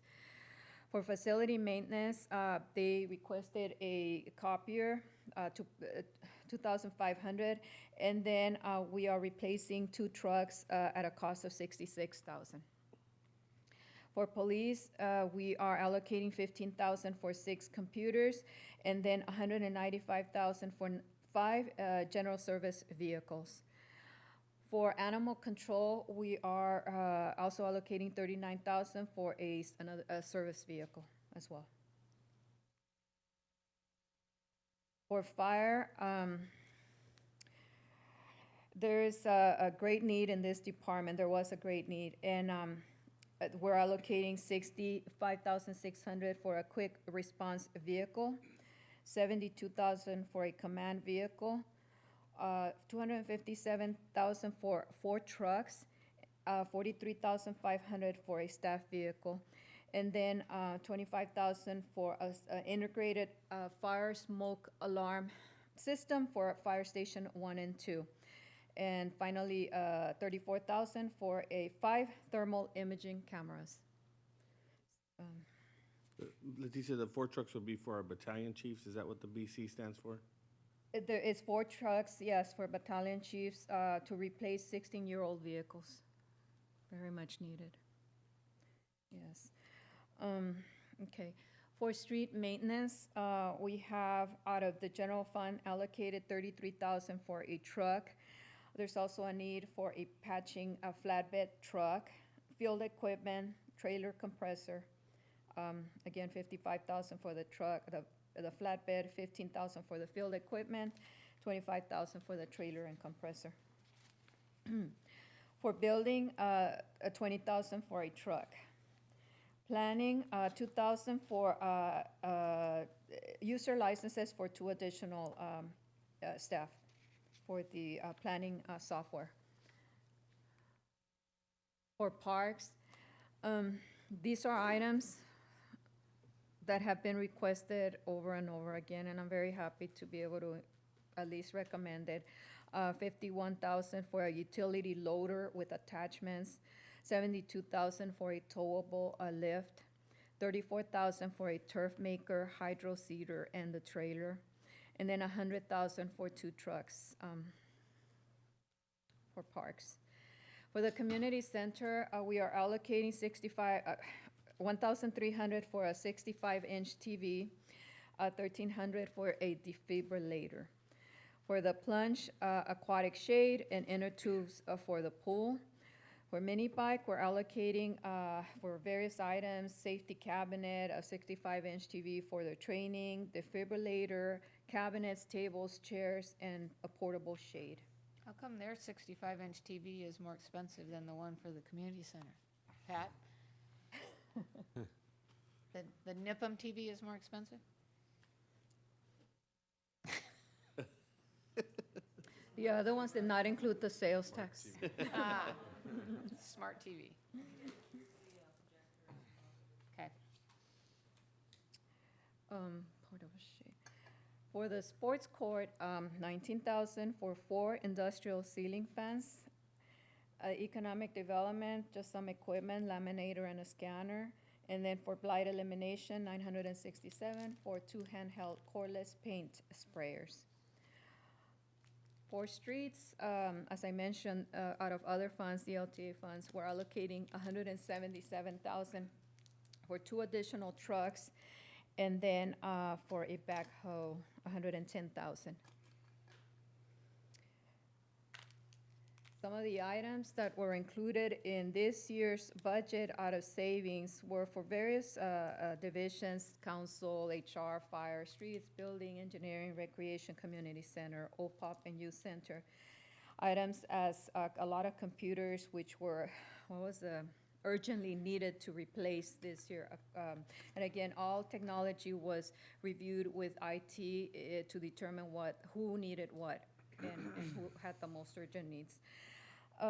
So a lot of computers, atrium enclosure is one of the highest ones at 34,000 at the youth center. And then for the fire department, AC and heating units at Station 1 and 2. I think those went out this year, and so there was an urgent need to replace those. Some furniture and some, and then 19,000 for the replacement of the sewer line kitchen, a kitchen at the community center. Those were the higher tag items. Unmet needs, 692,000. There was just some items, again, limited resources, and then some items that had higher priority than the ones that were not included as part of this budget. And some of those are some other fiber runs and post-study IT, which were lesser priority. Painting of the exterior buildings at the incubator. For police department, 2 computers, we did allocate for 6. Then 3 service vehicles, we did allocate for 6, and some other equipment and software. Leticia, question on the fiber run for Fire Station 2. is there no cost savings to, if we're doing a fiber run already in the allocated funds, is there no cost savings to run both and doing it all together? You know, from what I understand, it's not, it's a set price, so regardless of whether we do the two at the time, if we get a discount, no, I don't think there is. And I think the other thing is, are you participating in the call on Friday? Yeah. On the, okay, you're gonna see a really great breakdown on a lot of recommendations as it pertains to the fire department and needs, so if there's an opportunity for additional funding, I think that we've already identified where that money should go. But anyway. And then from what I understand, the other item that was included in the budget was presented as the one that had the urgent need. The other one, we could wait. Where are we? For fire, there was also some requests for laptops, power units, computers that did not make it into this draft budget. Okay. And then for parks, some other items, another truck. We did allocate for 2 trucks. So it's kind of like showing a kid, okay, this is all the stuff you asked for Christmas, and this is all the stuff you're not didn't getting. Yes, but look at it the bright way though. For example, parks. We're not allocating for that one truck, but that one truck was requested if a new position was approved. We also did allocate funds for 2 trucks. Okay, all right. Yeah. So yes, we won't show. Okay, so community Yep. center. Yeah. Yeah, this is all stuff you don't get, Oh. so, oops, sorry. Okay, unmet. Okay, with regards to personnel, there was a request for 22 positions, 1 reclassification at a total cost of $1.6 million. And this budget does not reflect any of those positions. No extra salaries. Some of the individual requests for city manager, they're requesting that to delete one of the temporary position that they have, and then unfreeze the staff assistant position at a net cost of $35,000. For facility maintenance, request for a building and maintenance mechanic at a cost of $64,000. For police sworn, there's a request for 3 police officers at a cost of $293,000. 4 community service officers at a cost of $260,000. A staff assistant, $67,000. An administrative supervisor, $87,000. A computer specialist, $83,000.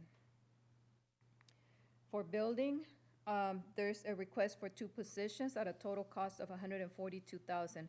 A building inspector and a code enforcement officer. For engineering, a request for a clerical assistant at a cost of $54,000. For parks, half a position. Actually, it's 1 full position, but the request was to fund the other half through the landscape and lighting district. The total cost is $72,000, but the general fund impact is $36,000. For recreation and the community center, they're requesting 2 positions, executive assistant and a recreation coordinator. Have time in each division. The total cost for each position is $75,000. And that's all in with benefits and everything, right? Yes. Yeah. Yes. For the youth center, the request for 3 positions at a cost of $183,000 combined, a rec coordinator, a clerical assistant, a custodian. For the adult center, a request for a clerical assistant position at a cost of $54,000, and for the sports court, a recreation coordinator at a cost of $75,000. The engineering department, the staffing request for the reclassification comes from the engineering department. Basically, it's a reclassification from an engineering tech 1 to an engineering tech 2. This is a position that is paid out of 3 funds, water, wastewater, and general fund. The general fund impact would be $2,663. And combined with the 3 divisions would be $5,300. Then there was this request to delete the community service officer out of state grants, state funds as left for a a decline in cost of 74,000, and then there was a request for the 4 community service officers out of the general fund. Okay. Now, these are requests from the departments for new programs and that are not included in this budget. There was a request for $125,000 for a feasibility study for the convention center, $95,000 for police programs, Explorer, which is a combination of Explorer programs, volunteer programs, and reserve. $25,000 for the adult center for health and wellness program. $6,100 for adult center chair replacement, $65,000 for the aquatic center pool safety plan, $41,000 for a consultant for grant research and writing, $10,000 for an additional contribution SBDC, $54,000 for a tree removal program, $15,000 for OPOP, just various OPOP programs. Some of the challenges noted here are continuing challenges. For example, the CalPERS. CalPERS continues to increase. For example, it is projected that the increase over the next 7 years will be approximately $2.8 million from both miscellaneous and safety. The rates will be increasing, at least it is projected based on the valuation and the letters that we get from CalPERS. I do my computations and everything. From miscellaneous, an increase from 14.5% to 26%, and then safety from 50 to 75%, 74%. Again, it's a continuing concern. And again, this is basically a result of CalPERS. They're changing in investment rate assumption from 7.5% to 7%. Their old contribution policy, which paid interest, but then nothing to decrease the actual liability, the principal liability. And then the change in assumptions, mortality rates and number of retirees, et cetera. Challenge, so mainly that's the main and most challenging item in this slide and in next year's budget presentations. Then we have also deferred capital. We're replacing a substantial amount of capital, but there's still need to replace some more. Then there's one pending is a future new facility. The one coming up is the aquatic center in 2020. And we're estimating an increase in cost of approximately $700,000. So by 2020, we need to figure out how we're going to be paying for this. Then, of course, operational and personnel costs will increase once the new buildings for library and police station are on board, are constructed. That's farther out into the future, but still, we plan for that. We start planning for that. Then the security at the bus terminal has been paid by ICTC. If that revenue source ends, then the city will have to absorb if we're interested in additional security. Yeah, I've already suggested to ICTC that because of the success of that program, that they need to continue to fund it, and I told them that they could expect that request from us in March, April timeframe. Madam Mayor, and do they typically refund, or not refund, but is that revenue available for future years? Or I know like with crossing guards in Calexico, it seems like they renew it, but typically does it look favorable? I think, so this was the first year that ICTC paid for the security guard, right? And at $90,000, the improvement just to the experience of people using the bus terminal, I think has been priceless. ICTC, I think, does have the funding sources available or has identified funding sources. And based on what they've provided to other jurisdictions for other services, I think ponying up $90,000 for this is a good investment on their behalf. So we'll see. All right. Hopefully, yeah. The other item here is the increase in programs and services and hours of operations. being requested by the community for various divisions, community center, the sports pavilion, the youth center, and so on, and many other. So there is that challenge to be able to meet those requests for additional services and programs. Then finally, the workers' compensation. The workers' compensation continues to increase. The cost, for example, in 2010 was $500,000. 16, it was $2.6 million. In 2018, it was $2.1 million.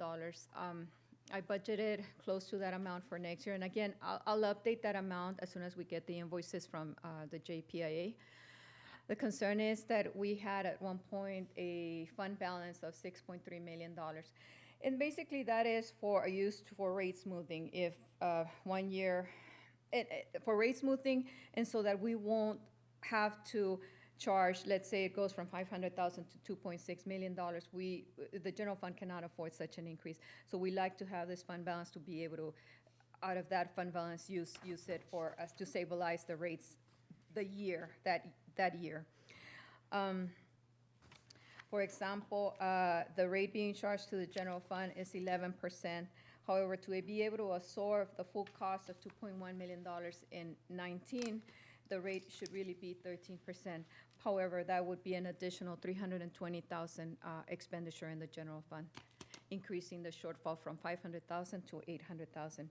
What's our claims history been looking like? I mean, are we going to expect a continuing escalation, or at some point are we going to see that our claims history is such that we're going to see this go down?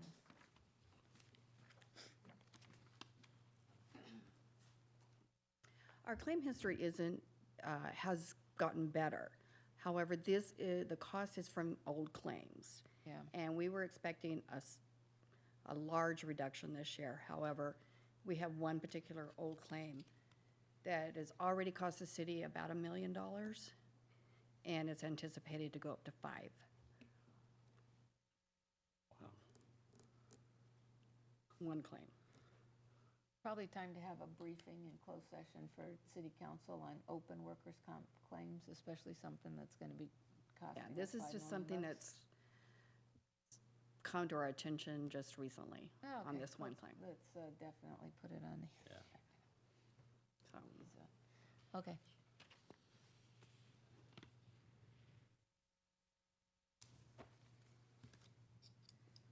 Again, so this is a concern moving forward. Try to allocate more funds into this fund balance for rate stabilization, and to be able to address, if this expenditure continues to increase, to be able to address that increase in expenditure. And then just finally, that's pretty much my presentation with regards to next year's budget. This is just an update as to Measure P revenues. None of these expenditures or revenues reflect Measure P. This is separate, but I wanted to give you an update. As of March, the last monies received, total to date, we have received $4.2 million. And of that amount, how much have we encumbered? 3.5. About 3.2. Okay. And that concludes my Can we go presentation. back Can you go back to the Measure P? Measure P, yes. So is this is reflective of a full year already, or no? 1, 2, no, it's 3 quarters and 1 month. Okay. So we still have a ways. And are we ahead of projections or online? Excuse me? Are we ahead of projections for? Well, we're at 4.1, and we still have 1, 2, 3 more payments. The cleanup is not as big as the payment. So we have 2 full payments and a cleanup. So I'd say weren't we projecting we're about $5 million. Yeah, we were projecting about $5 million. Yeah, and that's about what we'll be We're getting. about on track, I think. Could we go back to the slide about the programs that were requested, additional programs? There we go. Is it, and this is the one page there. Okay, so the police programs, I mean, we've got a lot of support for the police going out and looking at the Explorer, Volunteer, and Reserve programs as a way for us to fill that pipeline. which is going to significantly assist us with vacancies. So in or out, that's.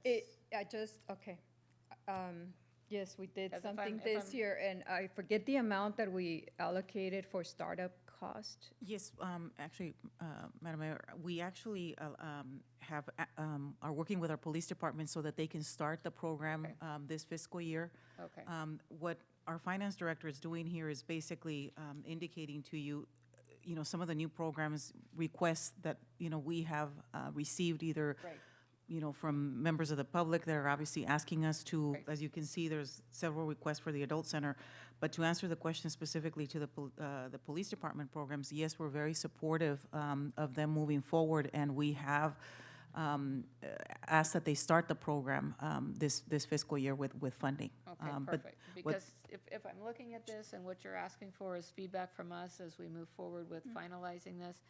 So in terms of funding priorities, definitely those police programs, the tree removal program still remains a project near and dear to my heart to get a lot of that blight and what I consider to be some real safety concerns with the tree removal. I think also, we do have a commitment, I think, to our seniors to do something over at the adult center, whether it's additional recreation programs or something else. And then I think also OPOP, we have made some, Well, I think some of these things, when we had the initial Measure P discussions, I felt that some of these areas kind of fell within the umbrella and the intent of Measure P. At the time, it was maybe suggested that we put it on the general budget, and I didn't, I thought that these things would not survive the scrutiny of Ms. Salcido. No, I'm kidding. I think when we talk about the commitment that we made to our adults, our seniors, that's something that I'm hoping that we revisit. That's when we talk about Measure P again. right, The old post office pavilion, I also felt that we need to have that discussion. The feasibility study, I also felt that was part of the intent of the Measure P money, and this is something that we've been, talking about now for about 3 years, and we keep waiting for the funding to become available, and I don't believe that the general fund will be able to absorb such a study. And I keep hearing from people, just as recent as a few months ago, where they're, people in that kind of industry are telling us that El Centro needs to begin to look into this as a viable project, not so much in the long run, but maybe in the shorter run than we anticipate. So I'm hoping that when we talk about, Measure P funding, that some of these things can come back again. yeah. We are reconvening the Measure P strategy groups, yes? Yes, we actually met today with the departments where we're doing the first round of funding, and we will come to you and present an update on where we are as far as the implementation of those projects at your second meeting in April. Perfect, okay. Couple of things. One, on the aquatic center pool safety plan, I would imagine that'd be a little lower on the need list if we're not going to be Opening till 2019. till 2020. The reason why you're seeing it now is it's actually a safety plan that we do need to have in place. And so we wanted to take this opportunity to start that plan now and basically be prepared when that facility opens because it is required. Okay. And then, what did we have come back as far as looking at the consultant for potential grant writing? You may recall that we received a proposal from California Consulting. They're very interested in working with our city to obviously, work on identifying grant opportunities for us and also do grant writing. There's different ways of, if we were to consider engaging with them, there's different ways that those services can be provided. That could be provided kind of like in a retainer type, or they can also be grant specific. So what you have there is basically a contract for them to be retained on a monthly basis to be doing research and also grant writing. And that's for how long? Is that for That's a for a year? year, for 1 year. Okay. And I know that, I think Mr. Silva and I had a conversation recently about SBDC and also IBDC as far as funding sources for that. And I'm supportive of having the 10,000 on there for SBDC. would also look to have some kind of line item for IVDC, because I believe that we are looking, I think, substantially less this year is what was told to us at the energy conference, and I think, you know, we need to. What's substantial? What do you mean? Well, I think we funded them last year to what amount? Letitia, do you have that? I think it was 5,000. It was 1,000. We set aside 1,000 for them. For this year, but I think last year we funded them at 5, if I remember. If you remember correctly, the reason why we increased the contribution is they came before us since IVDC, under the umbrella of Imperial Regional Alliance, was going to be hosting the SPDC. We provided an additional contribution, if I'm not mistaken, of approximately 7,000, I believe. But it was 500, I think, a one-time SPDC. because of the matching requirement they needed to have. See, I only see IBDC 1,500 for 19, 1,500 in the budget for this year. Yeah, the It's additional about- one. It was, the contribution was reduced. You may recall that the contributions to these organizations historically was made from redevelopment funds. And so when those were eliminated, and when we had, you know, reductions also, in particular in last year's budget, we reduced those contributions as well. And I'm going to renew my request that if we are considering contributions to external agencies, that we get a copy of their financial statements.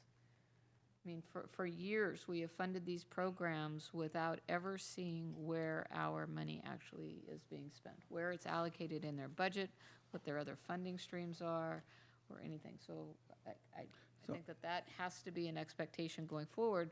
I'm not willing to give a dime of federal money, of our money, general fund money, to another organization unless they open up their books and let us see what they're spending it on. Where's their revenue coming in, and what are they spending it on?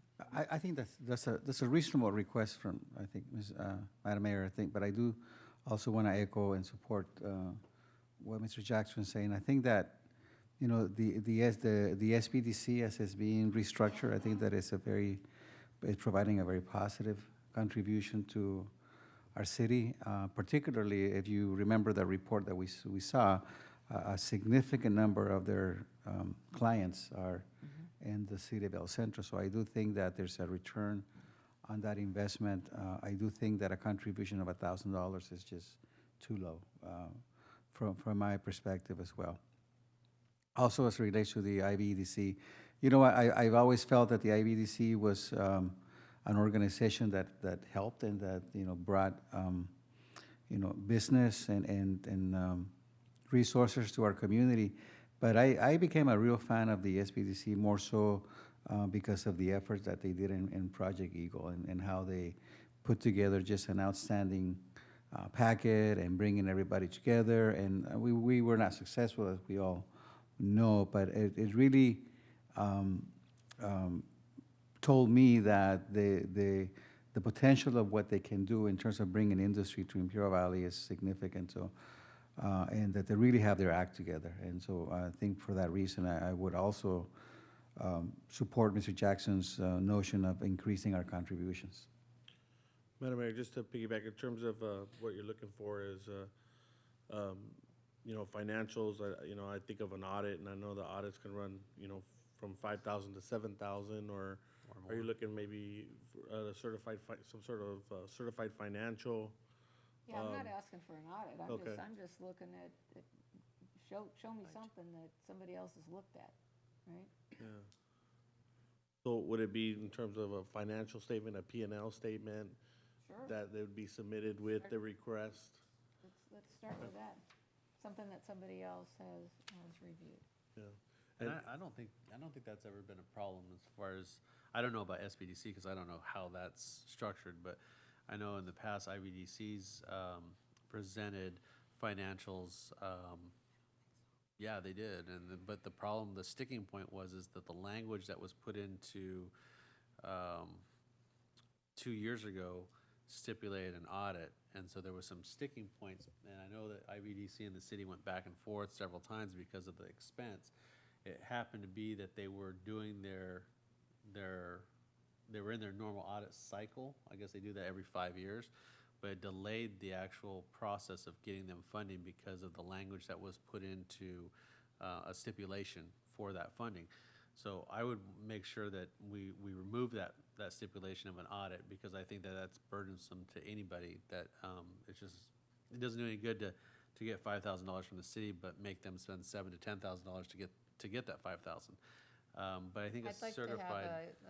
I'd like to have a direct conversation between our Director of Finance and any of these agencies that are requesting funding to come up with what is a reasonable request for us to look at. I'm not asking them to incur any additional monies, but all of us here are aware of a situation that's come to our attention recently, where we are aware now of a financial structure for an organization that we could not, I think, at all support. So I want to know what's floating below the surface. And so if Ms. Salcido comes back and says, these are the documents that they should have readily available, that they do have readily available, and this is what I think that you want to look at, I'm cool with going with her recommendation. Well, what if they, do they typically submit a budget of what these fundings, and again, Madam Mayor, I want to disclose too that I was a fan of how they operated Project Eagle. I think they did very well, and I think they provide an asset and a service. But I think if they were to provide a budget with the request, at least that would tell us what the funding is being used for, and maybe provide that transparency. I know we give the Film Commission $1,500, but there's really not a budget attached to that request, and typically there should be, in my opinion, just letting us know where that money is going to. So I would, if I may, Madam Mayor, and if there's consensus on the council that there is a budget, we require it from our community sponsorship policy, and maybe they can just tell us how they anticipate spending this money. Yeah, I don't think I don't have an issue with that. I think as long as there's something from a transparency point of view that shows that the money is going in the right place. And I concur with the mayor as far as there is some organizations that there's some questionable financials going on with those organizations. I don't know that I'd put IVDC and SBDC in that same category. No, but that wasn't my comment. But I'm saying is you supportive just- that we try to Yeah. make everything even, and we have some kind of venue there. But the only reason I bring it up is because I think Letitia's got to have some kind of guidance as far as what line item we're looking at to add to this, because right now we have 10,000 for SBDC, and I'm fine with that, but we don't have anything for IVDC, and if we don't have it on here, then she can't plan for that. So I don't know what that number is. I know that 1,000, quite honestly, I think is an embarrassing number for the county seat to be contributing to an organization that does so much, that's located in El Centro, and I think Mr. Cardenas saw that this last year as his tenure during the mayor, bringing the whole Project Eagle together, and there's no other organization in this county that could have done something on the scale of that. I think Mr. Silva agrees. I'd like to see something in the neighborhood of a minimum of $5,000 contribution to IVDC, and throw that out there and see if my colleagues would like to support that. Well, this is the point in time that we're asking for everybody to kind of weigh in. So let's see what that comes back looking like with the $5,000. But I think that what we need is actually to be aware of where all of those fit in, because are we going to do another $1,000 to the Film Commission? Who else do we usually? Film Commission, IVDC, and SBDC are the ones the organizations that we All right. provide funding to. Perfect. Okay. And it also seems to me, Madam Mayor, that I think a good portion of the items that we have in front of us could be discussed as Measure P projects. Like I'm talking about the Aquatic Center Pool Safety Plan, perhaps, the Adult Center Health and Wellness Program. I think that can be part of that, so. And we definitely will revisit when we reconvene, okay? So if I may, Mayor, for purposes obviously of staff and bringing back potentially what projects you would like for us to consider under Measure P, because as I indicated, we are coming back to provide you a report at your second meeting in April. So if the consideration is to perhaps fund some of these new programs under Measure P, or actually activities, so is it acceptable to bring back the $125,000 request for the feasibility study for the convention center? Police programs, I guess we'll see at our budget whether or not, we can do that with general fund or Measure P. For the two items related to the adult center, perhaps we should consider those, as Councilmember Silva indicated, under Measure P. You may recall that we did get a request from the seniors to replace the chairs that we have there, given that, and we are working to do that at this point in time. The Aquatic Center project consultant agreement, not sure, if that's something you want us to consider under that. No, I think again, we want to be very, very clear and stay true to the mission of Measure P, and Measure P had to do with capital improvements, so. Okay. I don't think that the consultant belongs in there. None of the additional contributions belong in there. Okay, The and debris then, removal program. I would suggest that the only thing that I would be comfortable with as far as supporting from Measure P funds would be the feasibility for the convention center. And the reason being is that's a major capital expense. It's an infrastructure project, and that's kind of what the whole mission of Measure P was all about. When you start getting into, and I understand the chairs and all that, but when you start getting into that, we go down a slippery slope of, well, what's next? Do we have, laptops and computers and all the other things that come with that? So the convention center at least stays within the mission of a capital expense and a major project for the city. But can I just piggyback on that, Councilmember Jackson, that typically a feasibility study shelf life is about 3 years? 3 to 5. Yeah, I 3 mean, to 5 years. and if we're looking at a $6 to $12 million convention center, with building that within 3 years, I don't know, could be a challenge, or No, we would but have to. I think that what we're saying is, let's dump it back into the Measure P consideration And that's- Okay. for it to be All right. prioritized with everything else. Doesn't We're mean not we do it saying that- this year, it just says Yeah. we put it in that conversation. Right. And then, can I provide one last comment? I just wanted to, Leticia, you've done an incredible job with this budget. I am very, very excited about the capital projects that's before us, and I know we're kind of splitting hairs here with this other deal, but incredible job with you and your staff, and the fact that our city is looking at about $11 million of capital projects is something to be very excited about. I would love to see a little bit more on the staffing side. We've discussed staffing side, but one major hurdle that we have cleared is the capital improvements. So kudos to your staff and Marcella and everybody, and very excited about our city and $11 million. And thanks again to Measure P and Councilmember Jason Jackson's efforts on that. Well, but let me also advocate for, I do believe that the Adult Center Health and Wellness Program falls within the intent of Measure P. So as I recall, in the actual language, services to seniors was identified as a specific expenditure out of Measure P money. So I do believe that, given that language and given the commitment that we made to our seniors, that falls within the intent of Measure P. The only reason I say that I'm hesitant in supporting that is because it's a program. It's not a capital. It's not a tangible item, and I think there has been some discussion with Centerpoint donation that the possibility of expanding that facility, and that might be someplace where I would feel more comfortable expending funds and honoring the commitment that we've made to our seniors in that way, more so than bringing Tai Chi classes in and programs that they've been asking for. I'd rather look for other funding sources, maybe through the foundation or through private public partnerships. But I would like to reserve those funds for something of that nature.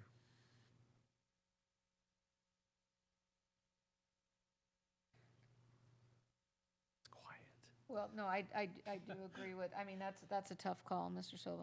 I do think that we absolutely have got to find something for our seniors to show that we are honoring them and their continuing requests and engagement with us. So Absolutely. whether it comes from the foundation or some other source, we've got to put our thinking caps on and figure out what we can do to magnify and improve that experience. Well, Madam Mayor, can I suggest that we give direction to staff to look at it from a general fund standpoint as opposed to a Measure P Yes. standpoint, to say if we can carve out maybe a $10,000 or $15,000 adult center health and wellness program? Yeah.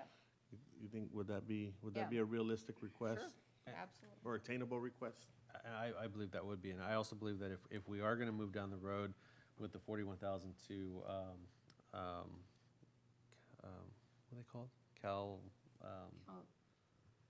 What's the firm? Oh, California Consulting? Yeah, Cal Consulting, that before we do that, maybe we have some meetings with them and find out what maybe is some of that low-hanging fruit that maybe they feel that they could bring to the table immediately Well, I as think a a lot result. of us have already met with them.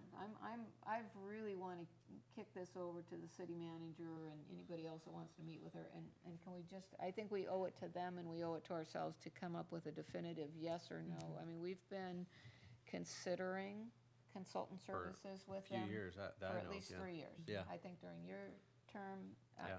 and I've had repeated conversations with Greg Pettis, Fisher cut bait on this. So Marcella, I think that you just need to come back to us and say, it's gonna work or not gonna work, or, we have this as an alternative program that we do internally.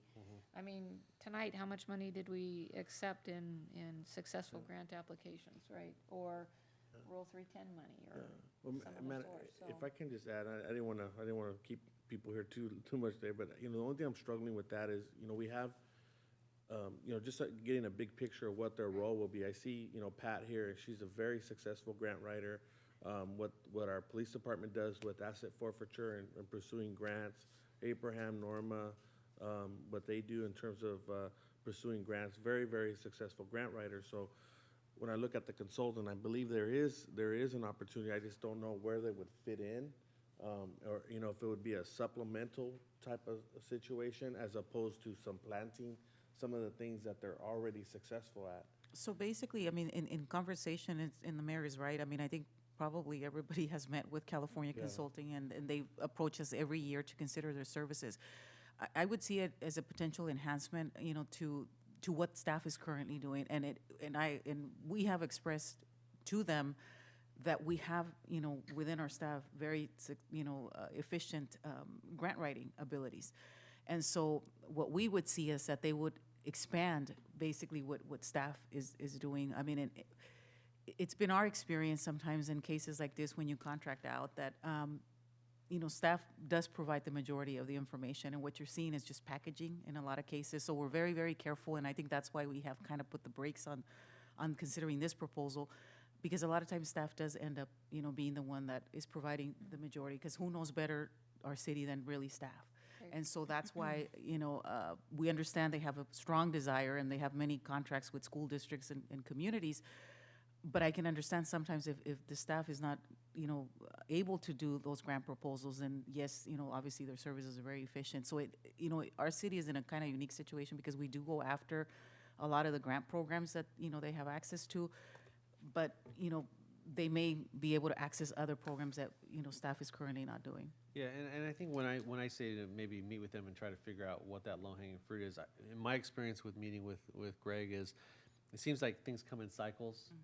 There's things that, like, maybe this year are kind of the trendy grant that's out there, as opposed to maybe next year it might be something totally different. And it could be public safety, it could be Parks and Rec, and I'm wondering if maybe something isn't out there right now that maybe is more geared towards seniors, or some kind of nutrition or health and wellness and stuff like that. So if that's the case, I mean, we haven't done it. Yes, we have some very talented staff, but then again, we also look at, the time that it takes that staff person away from what maybe their primary job is too. So if we can bring them in and they can show, and I think, are we locked in for the entire year if we sign, or are we month to month on that contract? So basically, there's two options. One is, like I said, you can retain them in the form of a retainer, where they provide on a monthly basis services to you, where they're doing research, and if a grant comes up, then they'll prepare it for us.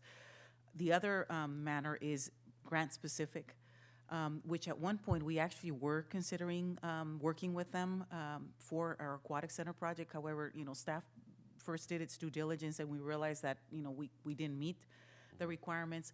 And so perhaps maybe the recommendation could be, so we can, see what kind of services they can provide, is do Yeah, grant-specific. Yeah, research this and come back. But and unfortunately, I think some of the areas of our biggest need are areas where there just are not grant funding opportunities. So, for example, people and adult services, senior services, those kinds of things where we could immediately, if there was grant funding available, it'd be fantastic. I think we also need to keep in mind that we're going to be receiving, I think, if it passes, a boatload of money with the Park bond. with the park bond. Park bonds. So we're going to be in pretty good shape there. But again, I think that we really would like to see an enhancement with regard to what we can offer our seniors as part of this year's budget. Okay? So then, direction, just so that I know what to update on this budget, would be the adult center, adding the adult center health and wellness program and the chair replacement in next year's budget. Right, see what you can do with that. It sounds like we want to move the convention center to Measure P. We definitely want to move forward with what we can with the police programs, the adult center chair replacement, figure out where we can find $6,000 to do that. The pool safety plan. Well, no, that was just an example that I gave. Yeah. But, also, when we talked about this within Measure P, and to me, it really doesn't make that much difference where the money comes from. But I think that the needs that they have at the old post office pavilion in terms of the services, and I think we all have been there, and they're really operating with just basic necessities. And I'd like to see some funds set aside also to help the old post office pavilion. Well, and again, we're talking one-time monies, right? Right. The $15,000 was to purchase a boatload of very low-cost Right. items, right? So let's figure out if we can figure out, where we can find that $15,000. Okay. Okay? Thank you. So there, And then we have the actual tree removal program. Not sure if that's a consideration under Measure P as part of our beautification efforts. I know we talked about that. Okay. Capital, Say we look at it for general fund. Okay. but is that something that, and again, if there's no adjustments to revenues or to expenditures such as liability insurance, if it doesn't go down, then all these new programs will have to be from fund balance, just so you know. we got it. So that 500,000 Yep. was, okay, so then, the adult center is for consideration, what did we agree with a consultant agreement? Marcela's going to take that Okay. offline. I can't, The tree removal program? we're going to see what we can do in terms, can we turn that into a revolving loan program where it's really not a $54,000 hit to the general fund? So can we do I maybe? mean, ultimately, the first idea was that we'd have the $54,000 available, right?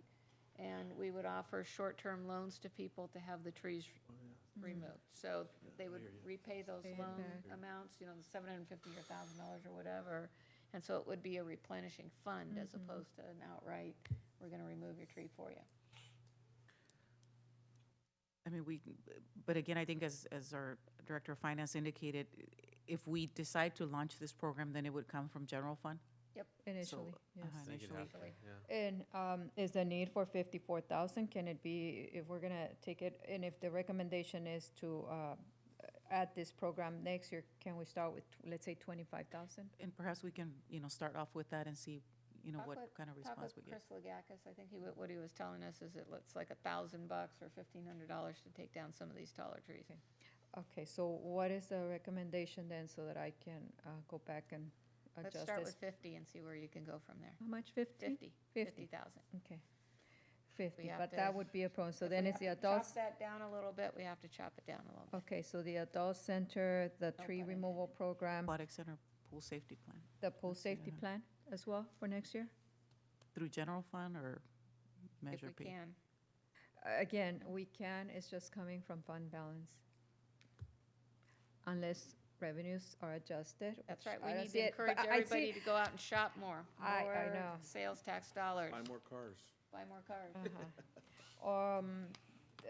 What else would be a yes for next year? That's it. the SBDC and the IBDC All right. and the old post office. So basically, with the exception of the feasibility study for the convention center, everything else is through Is general yes? fund. Okay, Well, just, no, the consultant okay. thing is a maybe. Okay. You need to come back Yes. and tell us. Yeah, you Okay, gotta figure out that's what's- 311,000, just so you know. Okay. But removing the 125 and the 41? That's What was that subtotal? 311,000, removing the convention center, only. So it's 426 with everything, less the convention center, 311. What else did you say? Consultant The for grant consultant, research is 41? Gonna be something different. Remove 4,000 from the tree removal program. So 270, Lex 4. Mm-hmm. Add 10 for, potentially 10, up to 10. We'll see.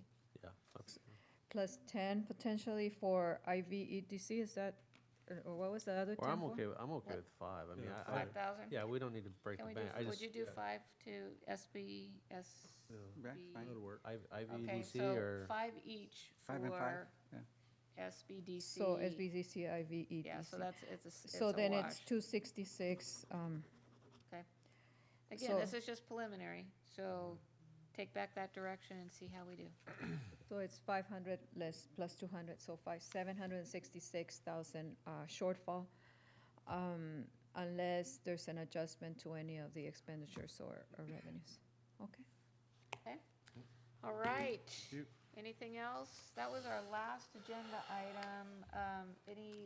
Thank you, Ms. Thank you, Lucido, Leticia. and- Are we staying for closed sessions? Real quick, real quick, closed session.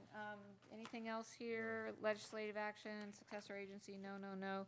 Public comments, anybody have public comments for us? This is a public meeting, come on up, 3 minutes. Nope.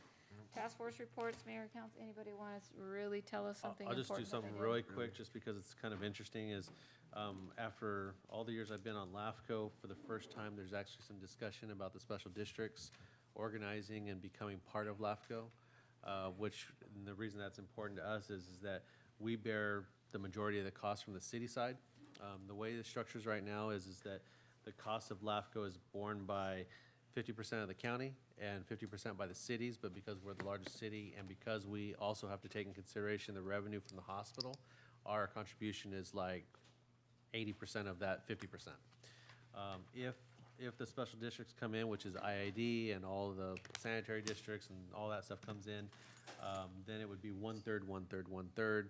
So our contribution would significantly drop. There would be 2 seats added to the LAFCO board, which would be representative of special districts. So just something that's kind of been out there for a while, but now it's Very cool. there's actually some real conversation about it. Excellent. Madam Mayor, just real quick, congrats to Chief, to Alexandra for helping deliver that baby. Oh, yeah. Great article, How and exciting. it's a testament to the training of your dispatchers, so thank you very much for that. Tell her we're very proud of her. Okay. Did you- Just really fast, Madam Mayor, I attended the Energy Summit, IBDC, that was really good. I attended the REACH reception right before the SCAG dinner, and I thought it was really neat to hear from the SCAG representation of how they value Imperial Valley and how they value El Centro. That was really good to hear. I want to compliment the mayor because as I was driving to the mall the other day, I saw that that electric sign that was blocking our beautiful fence was no longer there. And it does make a really big difference. And Cheryl, 100% credit to you and the work that you did, and you pushed this, and you didn't mind pushing big people around to get this accomplished. So we owe you 100% credit on this. Thank you. Yeah. Thank you. I'm glad to see it come down. Thank you, Abraham, for your help as well. So I think we are adjourned. We are going to go back into closed session for just a couple of minutes. Chief, if you have a minute, and then we will see you guys in 2 weeks. Mayor, can I need a motion and a second to go back into closed session? So moved. By Cardenas, second by Garcia. All in favor? Aye.